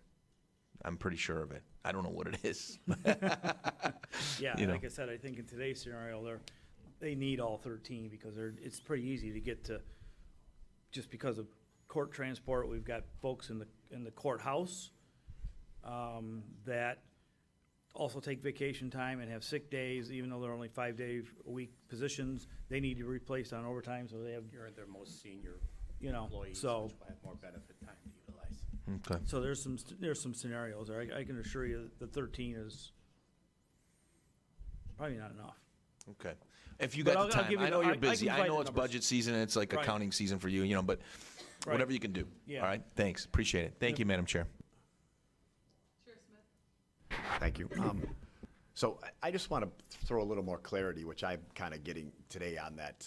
And I know there's been discussion on the communities up in the north end. But so you're saying the communities that we aren't under contract with, they get 2 cars for 4 communities.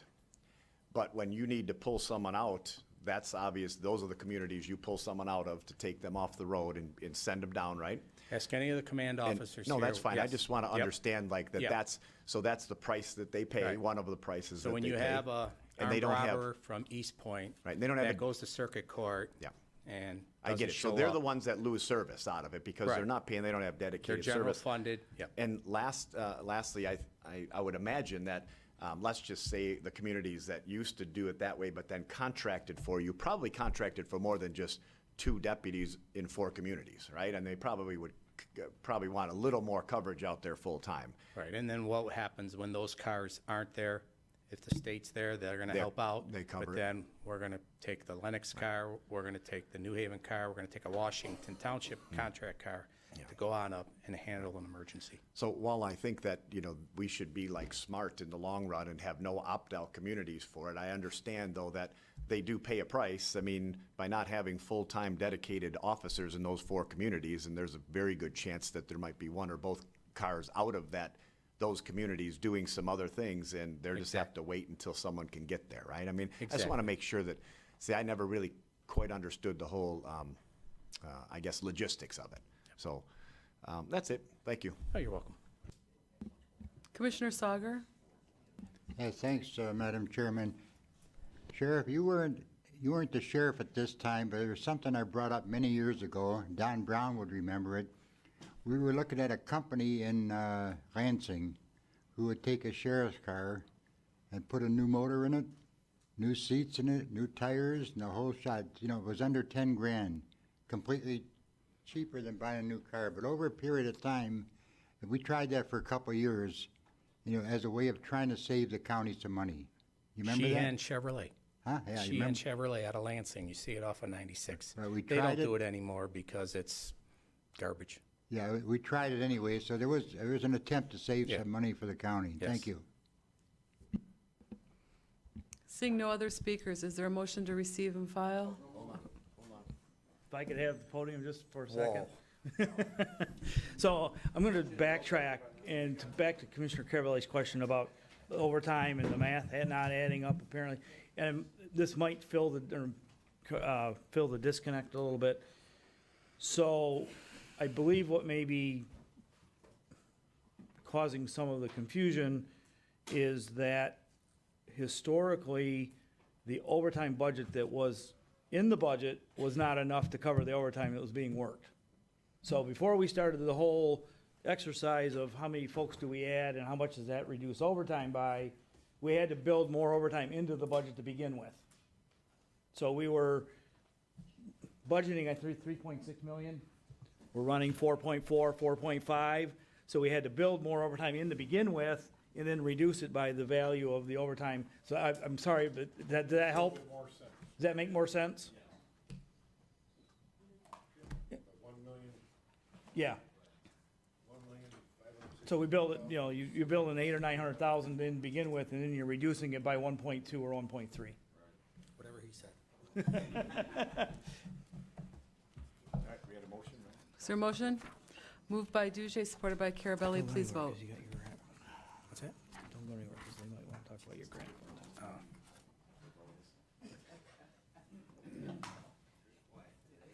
7B, the sheriff's grants. Steve? There's two sheriff grants. There's a calendar year grant and a sheriff year, a fiscal year grant. The calendar year grant is on page, don't really have any prepared comments on this, on page D19. So there's forfeiture monies in this fund. There are, other miscellaneous grants that the sheriff department receives. There's no general fund money that goes into this particular, fund. You can see there's a reduction in some funding, so the budget's only about $395,000 in 2019, and there's no personnel in here. So that, again, you'll see down toward the bottom of the page there, the different service areas, if you will, in that fund, and you'll see a lot of the SET federal, SET state, SET treasury. Those are forfeiture monies. That's the bulk of the money in that Steve, particular fund. what page are you on? I'm on D19 of the budget. I'm not sure what page. 23. Yeah, I'm not sure what page it is on your budget book. Carabelli. Thank you. Is it 23 or? 23 right, I've got page 23 of. Yeah, again, on my page D23 of the agenda, I printed out this morning is community corrections, so I'm not sure if I have the final agenda. Yeah, it's D19 of the budget.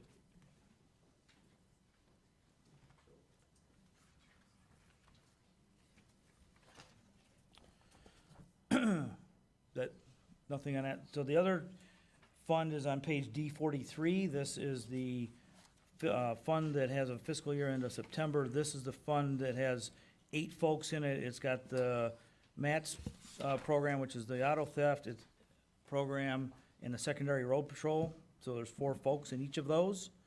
The budget in that fund's about $2.5 million. General fund contributions is just over $400,000, which is funding the auto theft squad. The secondary road patrol program is paid for through a state grant in its totality.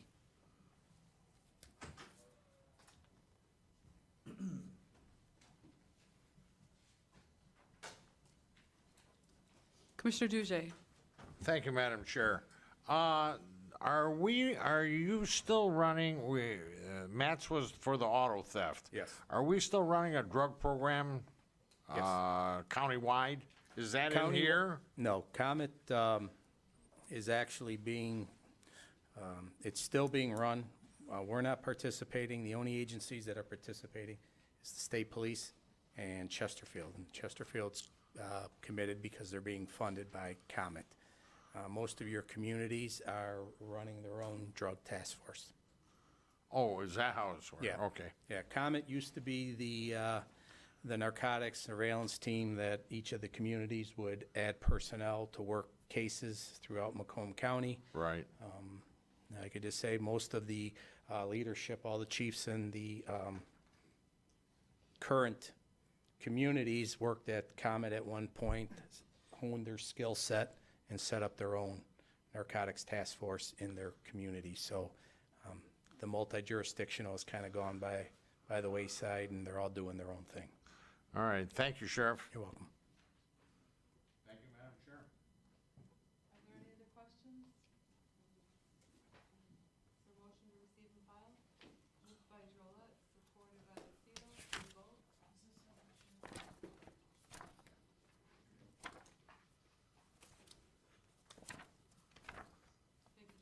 Thank you, all. 6C, community corrections. Sorry, Barb. Every year. What's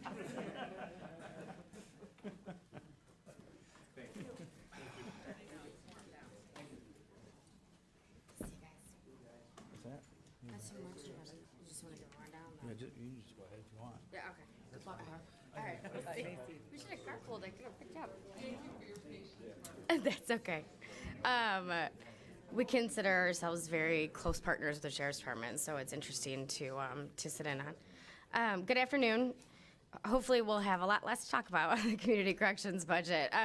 We are essentially looking at a continuation of last year's budget with the addition of the one full-time position that was added over the summer. There will be no changes to it otherwise in terms of what we did last year. Although our numbers are increasing and we're looking at increasing capacity for a number of different services, we're focusing this year on working with some of our community partners to do that through grant funding, including a SAMHSA grant that we submitted with CARE of Southeastern Michigan to provide peer recovery coaching, beginning while an individual is incarcerated and transitioning out into the community with them, and also a partnership with Michigan Works for some Department of Labor dollars focused at employment resources for individuals who are affected by opiates. Our population would be, again, those that are incarcerated. We would start at that point and then transition into the community with them. So that's essentially the overview of our goals for this upcoming year. So if there's any questions, I'd be happy to answer them. Any questions?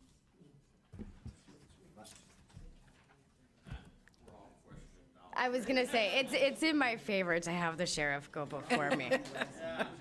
You guys are wore out by the time I get up Seeing no here. questions, is there a motion to receive and file? Moved by Romano, supported by Kraft. Please vote. Yes. Yes. Thank you very much. Thank you. Item number 8 is correspondence. Is there a motion to receive and file? Moved by Carabelli, supported by Sauger. Any discussion? Please vote. Item passes.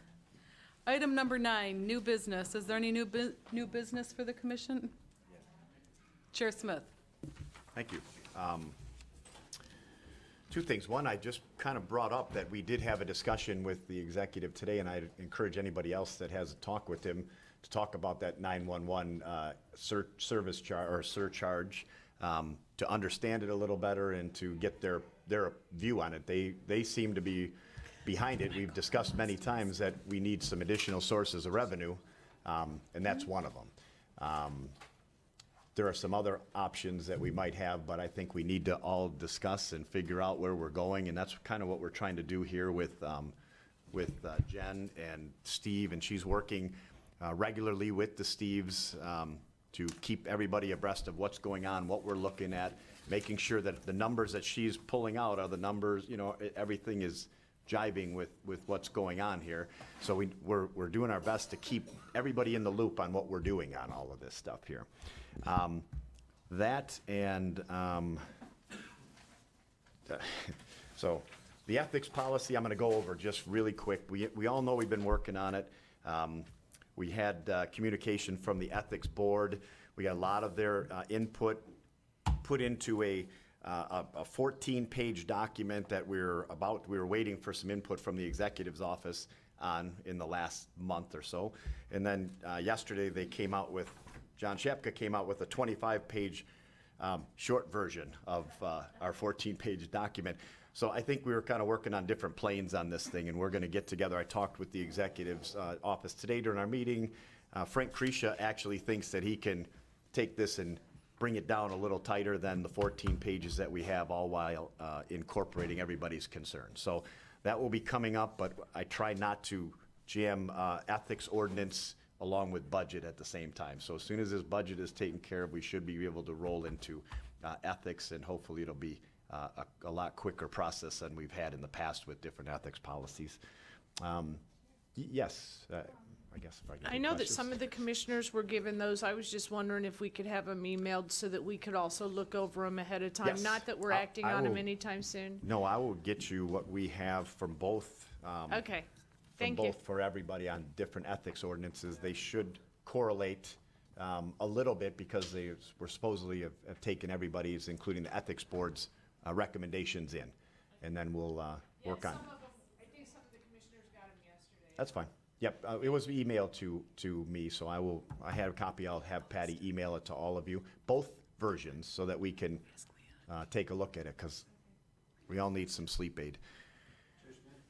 We also have, Jen, if she wouldn't mind, we saw some charts today, I think everybody met with her one time or another. I'd like to have those charts in printed form, and maybe you have those in front of us showing the completion of the Right. general fund and how Oh, it's and- inflating and why.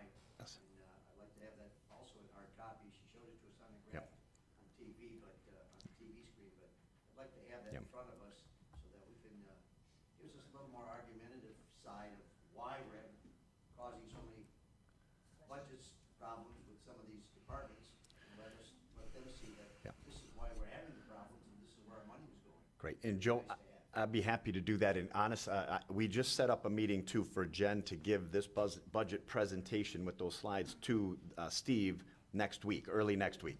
So that way, if there's any, if they say, no, you're on the wrong path on this, then we get that done before we start going down a road that maybe we shouldn't go down. So if you don't mind, I'm gonna have her meet with them first next Tuesday, I believe is set up, or Wednesday, and then after that, we'll disseminate the slides based on that conversation, if that's okay. All right. Commissioner Leonetti? Yeah, I want to thank Jen too for her presentation and just a statement to the board. You know, this is, you know, sometimes we can only make our pitches here in these open meetings. You know, the last budget last year, you know, we were pretty neutral. I mean, we didn't, you know, some can argue, even according to the Macomb Daily argument, that we reduced the overall operating costs. And this year, it appears when you look at the budget, we're going to be 6% up. So, you know, talking to Don Brown, talking to Commissioner Myjack in the past, when times were tight, I understand that this board actually took out pencils and really, you know, worked hard, you know, unfortunately, they had to cut costs. I'm not saying we need to cut costs, but I think if we're 6% up, in the last 2 years we were neutral, that means we should have been 3% across the board maybe, do you know what I mean, or 1.5% across the board. So just a suggestion, maybe this time around, last year it seemed like the budget season went pretty smooth, maybe because we didn't have much of an increase in cost. But this year, maybe we should work together a little bit more to see what we can do to try to reduce that 6%. I think we owe as an obligation to the county. Thanks. Thanks. Let me, before I look this way, I do want to say that Commissioner Drolet mentioned last year about a board policy, and Jen's talked about that a lot too. Maybe coming up with a policy that says, don't bring us a budget that is above X amount, and I know there's different versions, and I know that's probably one of the things you wanted to bring up. And that's one of the things we're looking at is, and I even mentioned it today to Mark Hackle in that meeting, to say that we're looking at maybe creating a policy that's good for the county that we will or won't accept as a board, so that it makes it easier for you also at the end of the day to say to your bargaining units, to your department heads, I'm sorry, but we can't go above this much, they just won't approve it. So there are policies that I think we do need to look at putting in place that will make it easier for decision. I mean, we won't have to say, oh man, what do we do? Do we approve this or don't? Our policy says this, so until it would come under whatever, you know, policy, or until the general fund wasn't, you know, going down below 15 or 18 or 20%, whatever we decide. And I mentioned this to them and said, I'd be happy to sit down, and we all did, to work on these policies to make them kind of across the board agreeable to everybody. So one of the reasons I'll say that it went easier last year is because we probably didn't know half the stuff that we know now. So that changes things a little bit. But you're right, and I think this one still has an opportunity to go smooth, except for the fact that the cost increased are something that we need to look at and have a discussion about. So since I'm running this, Commissioner Drolet? Thank you, Mr. Chair. With regard to Commissioner Leonetti's comments, I think I voted for last year's budget, and I think it went smooth because in some ways it was a bit of a phantom budget. We stripped out all new hires, and then we stripped out all the projects, capital projects. So those not being in the budget made it look like it was a flat budget. And then we slowly added them back in throughout the year, which made it not really the budget that it looked like we passed, you know, on the day. We just put off those projects and then added them in later. Then unfortunately I could, you know, go back to my constituents and say I voted for a flat budget, which I felt proud about, but it wasn't as true as I would like it to have been when we started adding in all the capital projects that we had put off. So this year's 6% increase may be a little bit misleading in the sense that if you compare it to what we actually spent in 18, and I don't know if it still represents a 6%. It might still. But one thing I'm not going to go back to my constituents and tell them is that I voted to increase their fees or their taxes because we couldn't find a way to have a budget, within the rate of inflation. That we kept dipping in, that we had for several years dipped into our rainy day fund, that we couldn't find a way to restrain spending. When they asked me, what really tough cuts did you make in that budget, Commissioner Drolet, before you decided to raise fees on me and my cell phone? I'm not exactly sure what I'm going to tell them if they ask me that. What really tough cut did we make? Did we cut half of the MSU extension budget? A lot of that budget money goes toward crafts. A lot of it goes to boat cruises. Some of it goes to 4-H. How serious and needed is the garden at the Thompson Center? It's $1 million for MSU extension. So I have to justify the craft program and the Mexican cooking program at the MSU extension and tell them that we couldn't cut that. Instead, we decided to raise the taxes on your cell phone. We just couldn't find anything that we could seriously really cut. I'm sorry. And that's going to be a tough thing to argue. So I would say as a board, this is easier to say than it is to do. We should challenge the administration to say before we consider anything like that fee increase that on our constituents' phones, you come back to us and show us some cuts that you're willing to make in that budget that equal or exceed that amount that you want us to raise taxes.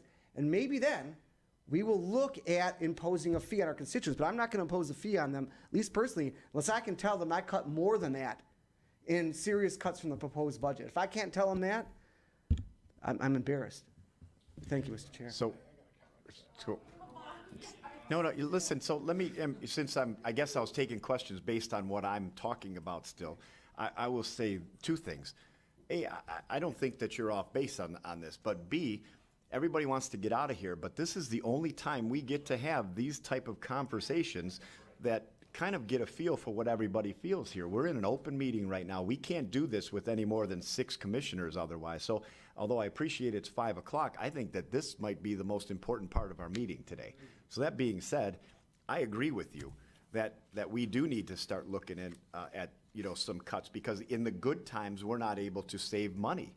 So what do? I mean, we're going the wrong direction, so we do need to look at that. And maybe that is maybe we need to look at cutting this much so that we'll do this, and then all of a sudden we're going back in the right direction, and then we banked a ton of money again for when the bad times hit, which we all know is going to happen. So I don't have the answer to it, but I do like this discussion on what people are thinking in the directions that we might want to go, because quite frankly, we don't have this discussion any other time except for individually or 2 or 3 of us. So that being said, I don't know, do we? Oh, there you go. Well, go ahead. Commissioner Brown? Well, she came back. I took a 2-minute restroom break and he took over.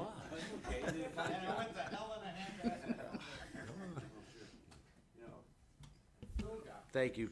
Remember when we had the discussion about the budget and the pensions, right? We fixed our long-term deficit problem with our pensions, and we fixed it. We went out for that major bond, and we said, in there, we were told time and time again, there's going to be downward pressure on our budget for many years to come because we don't have the wiggle room like we once had, because we got to make all these debt payments.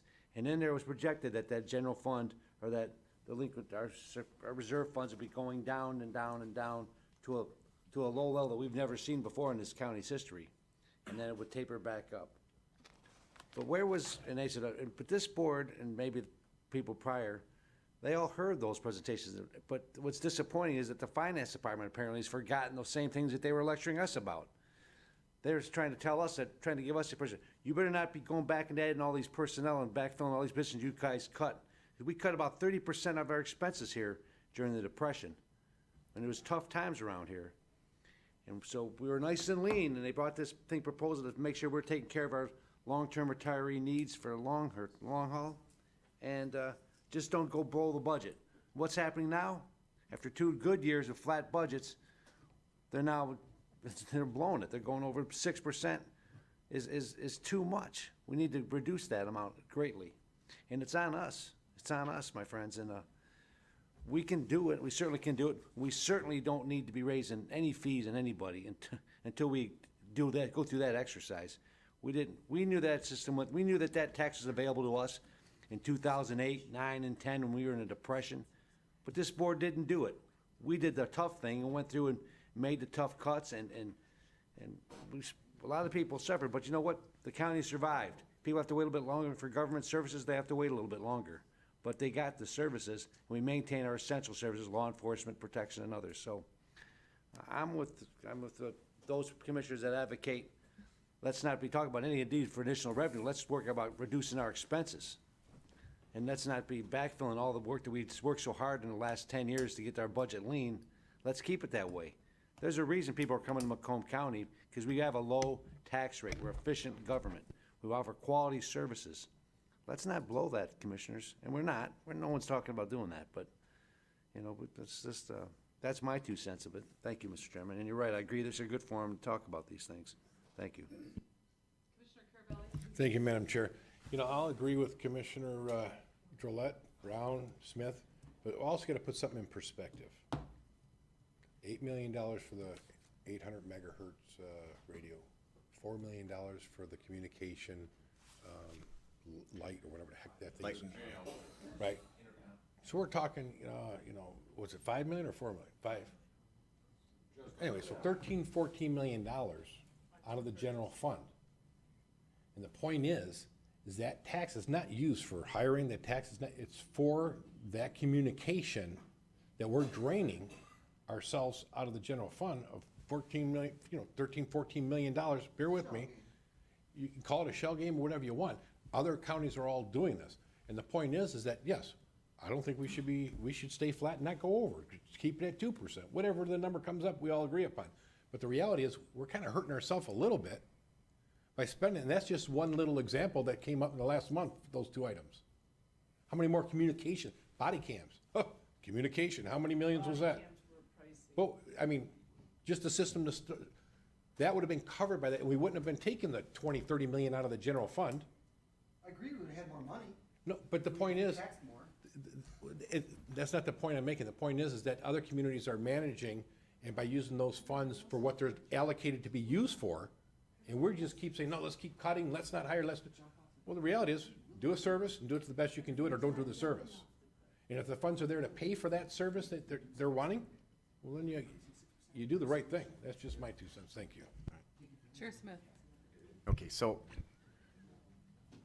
we may want to, and I don't know how we do this, but maybe we want to, by, motion of the board, ask, that we officially ask the executive's office to, come back to us with a lower number that cut. We can talk about all this, and I don't mean right this second, but we have a meeting tomorrow, we have meetings next week, but I'm just saying, we may want to, through a will and action of the board, say, listen, we think this is too much. These are some of our recommendations, but we're not tied to them. Maybe you can come back to us and see where we can cut, because this is an executive recommended budget. Let's not forget, this is the executive's recommended budget, so they're recommending this, right? So, just a thought, number one, and I don't need to take that any farther. If anyone wants to talk more about it, that's fine, or after, or next meeting. But there's one more thing that we have to remember too. And remember last year when we were asking Steve, there was 3, maybe 4 different versions of general fund and numbers, where they were going.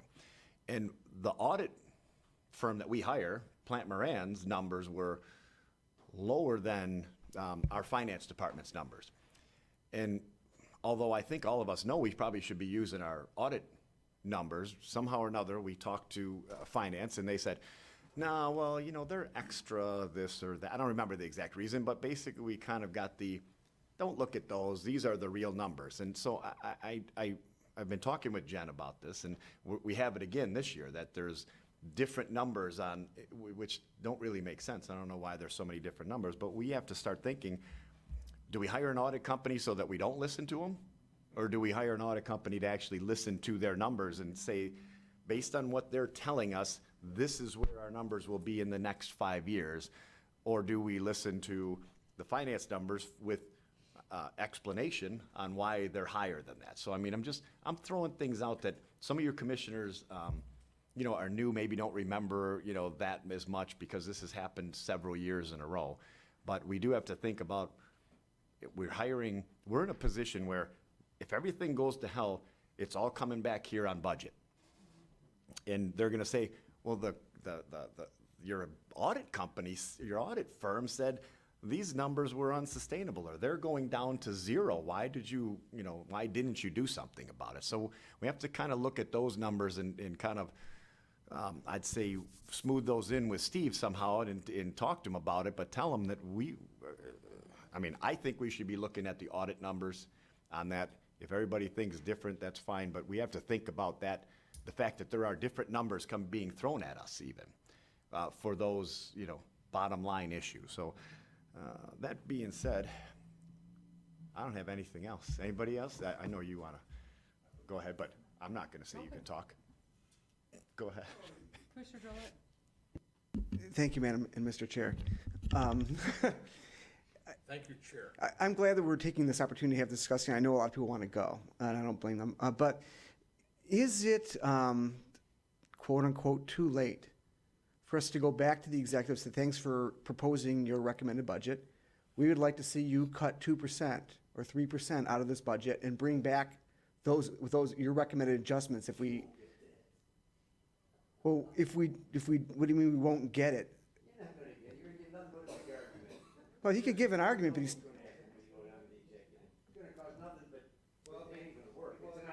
Well. It's a way to avoid a veto override. Commissioner Ron, I agree that it's not going to be something they're going to say, sure, we'll be happy to come back in a couple weeks with a reduction of 2 or 3%. But ultimately, if that's the decision of the board, he has to get a budget approved at some point, right? Absolutely. Why are you laughing when I say that?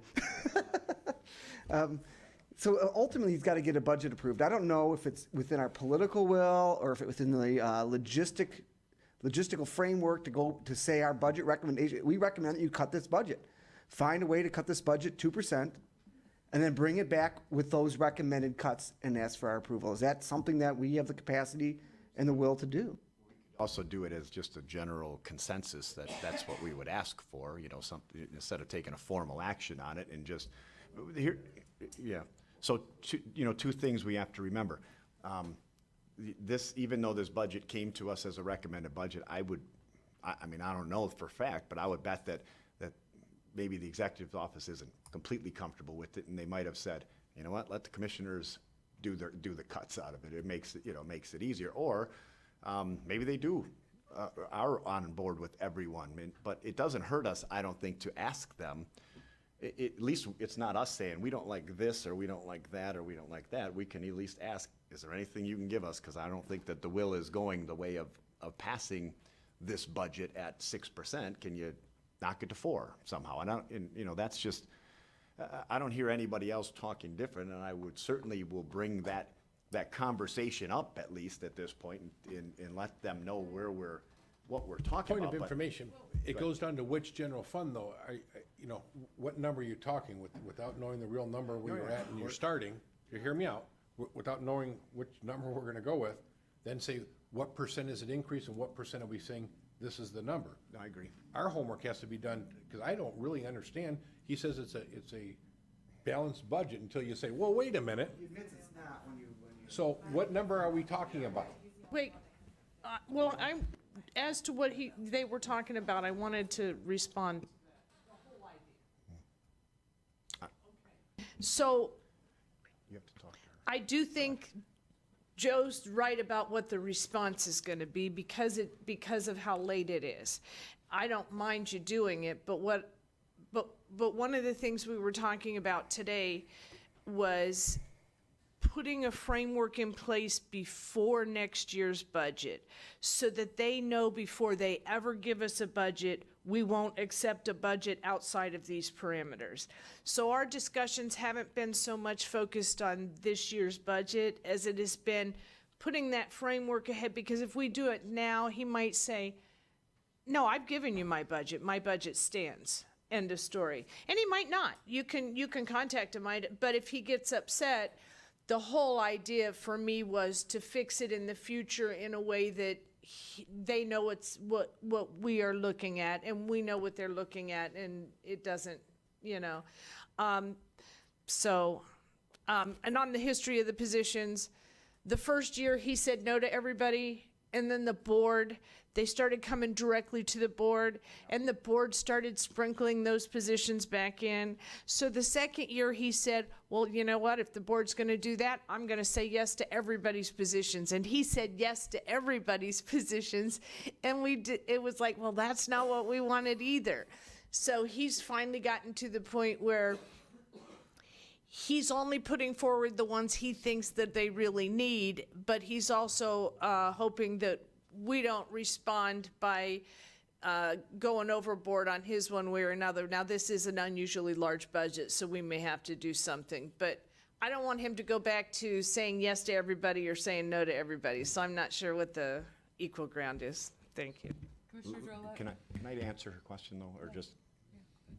I'll defer to the chair. Just real quickly, you're right, we did speak to him about, and I've talked to all of you about the fact that there's two reasons behind hiring Jen. One of them is to, get us a better idea of what the budget's saying and where we should be looking at it, both from this year's perspective, which we know is kind of late, but realistically to start setting in place these policies so that we can let the executive's office know very early before the budget development next year what we would be looking for, what we would be accepting and not accepting as far as, just some different parameters. So you're right, this is kind of where this is all going. And we do have to, I think, generally speaking, we have to talk to the executive and at least say, even if it's on the side, something's going to happen. I don't think we're going to get a full vote. I don't know, but I don't know that we're going to get a full vote for the 6%. Do you got any ideas? Not that, it doesn't even need to be a formal thing, so to speak, but I think the conversation, it's been open, and I think it should stay open as to where we're going with this budget. So that's going to be my, at least general primer conversation with him to say, this is where I think is happening. You might want to at least consider some things. Chair Smith and Commissioner Kleinfeld, I think you're both correct. I think that what we hope to do with the help that we've had from Jen is set up a process so that we don't end up here next year. Exactly. Where we're surprised by the budget number when we run the numbers, and we're upset by it, and our only alternative is to at the last minute throw the budget back at the executive and say it's not good enough, come back, without any warning, so to speak. Yeah. So I agree that makes sense. So hopefully we are going to do that, because I think that's a logical thing to do. We're still left with this year's budget that we didn't do that, and we have to cast a vote on it whether we want to or not. And now we're also talking about finding ways to get new revenues out of the citizens, whether it's dedicated to this or that, or other communities do it. How do we get more out of the citizens? And that's what we're talking about with this phone tax. And I'm just not, I certainly will not be voting for a 6% increase in spending and then vote to pass that any of that along to increasing taxes on my constituents' phones. So be that as it may, I realize that we have a process to move forward with going into the new year, and we can hopefully avoid this scenario. But at the same time, this immediate budget, looking at the numbers, I just can't do it.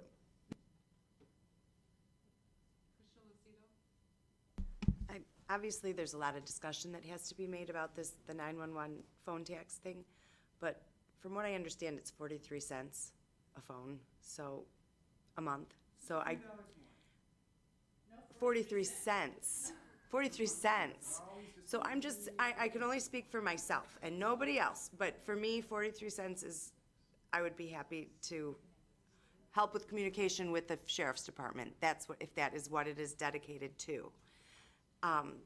Second of all, I know in our meeting today with the exec's office, a big part of our discussion was in allowing more time, not voting on something and then, the next day it goes to full board and everybody's surprised at what we voted and not, just allowing more time, I feel like we push the budget to the very last second, so that if there are changes we want, everything is like last second. So, I mean, I know we talked about that just today, but I think that needs to be implemented, allowing more time to have discussion between them and us. I will say that more discussion like this at the end of all the meetings will probably solve that problem, because we'll know what's going on and what people are thinking, and where, we should be heading as far as a group based on this. And I think we should have this type of, candid discussion about the different budgets that come before us on a regular basis. I think this is good, so I'm sorry.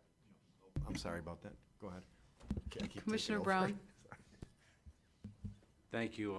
I agree with that. I mean, maybe it could be something on the agenda. Other boards have a roundtable discussion. Now, we've got more than most boards I've been around that do this, but the other one, and ask each commissioner what's going on in their district to find out what's going on around the county. It's kind of real basic, but a discussion like this in a structured way every meeting and so forth, probably a real good idea, because this has some value to it. I agree with the Commissioner Trillette said again about we don't need to be going to Rickon for raising revenue. That's the wrong way to go. But I think we've got 3 months. The budget doesn't need to be adopted until January 1st. We got 3 months. We got plenty of time to amend this budget, to send it back to them and say, listen, we don't want conflict, but it looks like we're going to conflict, because the clear majority of the board, if not the whole board, is going against a 6% budget increase for this year. So please, why don't you go back, sharpen your pencil, see what you can come back and bring back a lower number, because we don't want to avoid conflict. So let's avoid it before we don't have to, and see what they come up with. Just talk to them. I mean, it's not adversarial. We're just saying, listen, we got concerns, and some of the stuff could probably be put off. Like, they're not going to spend all the money we're budgeting for certain items in this 1 year. They can't. It's just impossible for them to do it, especially on some of these capital projects, right? So they don't need it all. So cut back here, cut back there, way we can get it down and see where it goes. And it's also in the spirit of cooperation, right? Both sides keep telling me they want to work together. Well, let's do it, and let's do it this year. Why wait till next year? Thank you. Commissioner Leonetti? Yeah, thanks, Madam Chair. I think it's important to have these discussions, and I think, maybe internally we should commit ourselves maybe after finance to put on the agenda that we have these discussions, because at the end of finance, everything's in front of us before we go to the board. That kind of goes along with what the executive was saying. Give me a week after you guys decide what you're going to do, or I have an idea what you're going to do, so that he can make his input at the full board meeting. But I think it's important that we do this, because as a commissioner, I'll talk to various commissioners, and not violate the Open Meetings Act, but we don't have a chance to sit down and have these discussions amongst ourselves. And I think it's a great opportunity to make a plan that maybe after finance, plan on staying a little bit late. That's one way for us to do our due diligence and figure out what we want to do to send back to the executive in terms of what the problems we have with the budget are. The other thing I want to say, just for the viewing public on YouTube or whatever, is, look, we're not in a hole. I want, the county is doing very well. Oftentimes you'll see Steve Schmiegel talk about a 20% thing, you know what I mean? And we're there. We're not doing anything bad. It's just that, it's good times. Maybe you spend a little bit more in good times, but what we really want to do is just make sure that we're not spending it all the way down, so that when the bad times come, we have nothing. And that's what we're trying to do in terms of our due diligence. So, but I appreciate the chair and the chairwoman giving us this time to have this, and I think we should look at putting something like Commissioner Brown said on the agenda, maybe after finance. Thank you. Commissioner Duge? Thank you, Madam Chair. This is kind of a unique situation, actually, and it's actually relatively refreshing. The reality is, I agree with my colleague and my IT professional about raising fees is not the way to go at this point in time. 43 cents or not, no. But we have seriously hamstrung I think we've hamstrung the executive, because we have a finance meeting, we have a full board meeting, and then it's, here's what we passed, deal with it. And I actually agree with Commissioner Brown and saying, look, if we work together and in the spirit of cooperation, I think we can do a lot better. And we have to start thinking in terms of working together as opposed to beating each other's brains out, because beating each other's brains out is what put us into this position in the first place. And I think working together, and 6% increase, okay, a bit much, could be. Where else could we cut? There's always a couple of ways of going about it. You take it all in one bite, or you take it out of a whole bunch of places. So take it out and be done with it, but work together and move forward. Thank you, Madam Chair. Yeah, just thinking of this. This is like Monday morning quarterback, and all the department heads so far come up here. And why weren't some of these questions asked when them department heads were standing at that podium? We do that after it's all said and done. You know, maybe we could do this. Ask them when they're here. So that's what's been going on. Thank you. Commissioner Carabelli? Thank you. Just to be really clear, I think we got a little apples and oranges going on here. I don't think anybody who brought anything up about the 911 tax had anything to do with this current budget, anything whatsoever. So let's not mix that with the concern of what we're talking about. That's a whole different ball of wax that keeps getting lumped into saying, hey, we'll do that to make it. No, that was not the intent. The intent was for things like the $8 million radio that you're draining out of the general fund every year, and the $5 million for this and all that communication stuff. So you keep it at your 2% or whatever number. That's something totally different. This is a long-term, separate item to be discussed. And let's not put it together and tie it into the current budget of a deficit of 6% or overspending, rather. It's 100% a different item to have a discussion about. Thank you.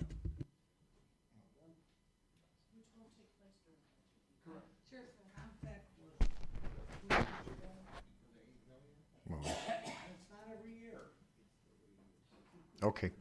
Sheriff Smith? So let's just, I want to wait till Commissioner Carabelli's done arguing. I'm just kidding. So let's realize this.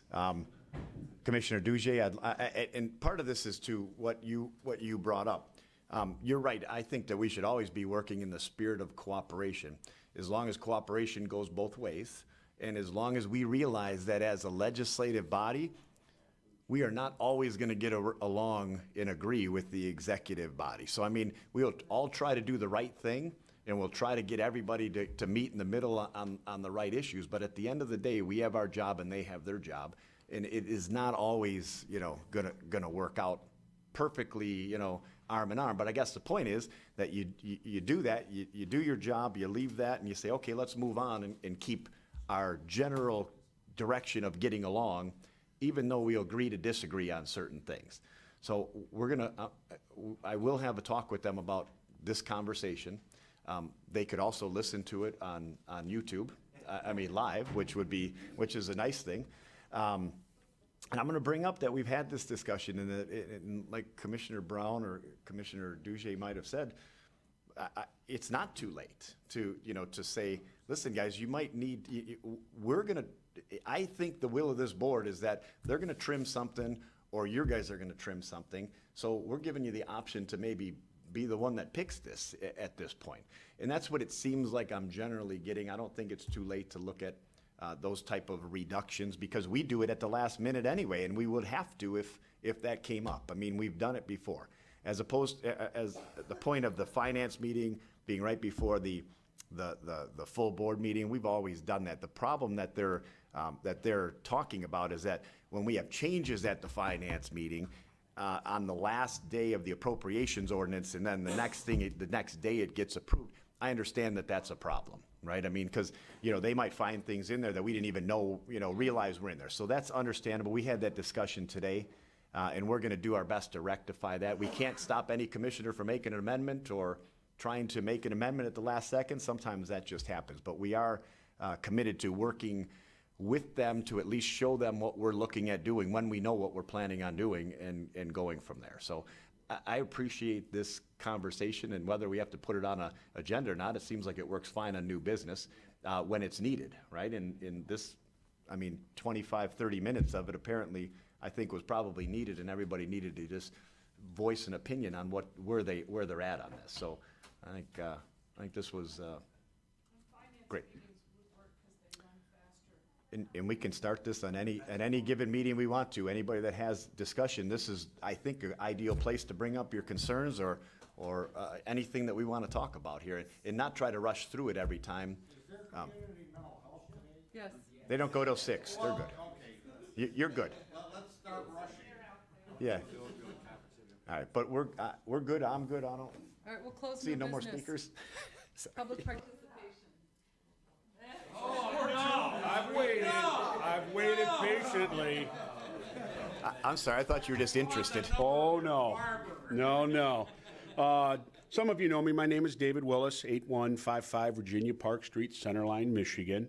Currently, I'm the Director of Labor Services for the Michigan Fraternal Order of Police, and I represent the deputies and the dispatchers at the Sheriff's Office.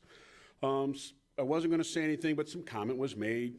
Benefits, things going. What a great day. I was downstairs in contract negotiations.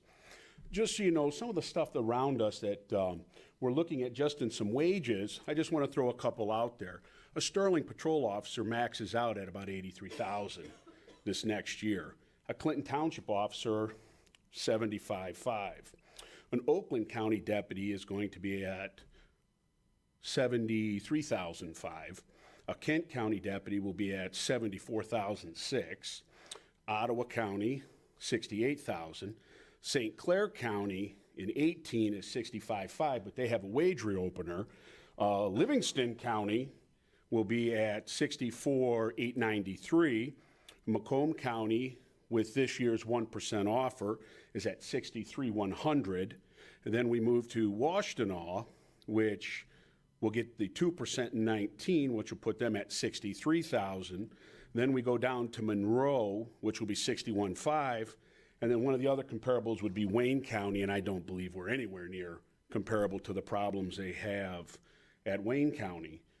The deputies, when you're talking with the sheriff in regards to applying, I know when I applied to the sheriff's department many years ago, I was one of 1,400 people that applied. And I thought at that time I was a good candidate, and I was hired. I think now when the sheriff gets these people, they're running them through as fast as possible, and eventually that's going to lead to a problem for us. One, you guys see it, lawsuits in the jail, issues that we're having there on the road. Just like the sheriff said, all summer long, I received phone calls from my members, dispatchers crying, you got it. I worked a double yesterday. I went home, slept, came back. I worked another double. I mean, these I understand with the budget, and I don't envy you guys with this, what you have to do. But when the sheriff comes, it isn't a luxury anymore for these. These are positions that, these are men and women, you know, that have children, and these 16-hour days are brutal, absolutely brutal. A patrolman, I remember the days driving in a car 16 hours and falling asleep and driving into a cornfield in Ray Township years back. I mean, you know, in the job, there's inherently some overtime that we have to work, but I think now there's a difference in the benefit package that there isn't the incentive anymore that you'd want to work. I mean, a young man or young woman now will finish their career at the sheriff's department with probably about $125,000 in their defined contribution account to live comfortably on for their days. So when the sheriff's department stuff comes up, I greatly appreciate, and I know I'm speaking for the men and women that I represent, that they don't take lightly when the sheriff asks you guys for additional positions for the help. When most of these officers are working multiple shifts, and they do help out. Everybody likes a little extra. But at some point, they do need your help. And I'm asking you, when the sheriff comes again, if he's showing you there's the need, we need your help. The men and women of the sheriff's department need your help. We just went with today's offer. Was just not an offer as much as an opening discussion, was the 1% that was offered, and then they just want to add 5 years to reach top pay instead of 4. And those aren't the kind of things that are drawing the better candidates to this county, you know. And again, you know, I've got an affinity to the sheriff's office as I retired from there. So, I mean, I'm proud to represent them. The FOP is too. Again, in closing, I do not envy your job as a charter commissioner and help setting up this new form here. I do appreciate your guys' debate. I do appreciate it when you have the discussions with the county executive. I do believe that this has achieved what the 26 of us that sat doing this several years ago put together. So again, thank you very much for your time, and I'm sure we'll see each other again somewhere. Thank you. Thank you. Oh, yeah, thank you. Moved by Commissioner Douget, supported by Commissioner Drollet.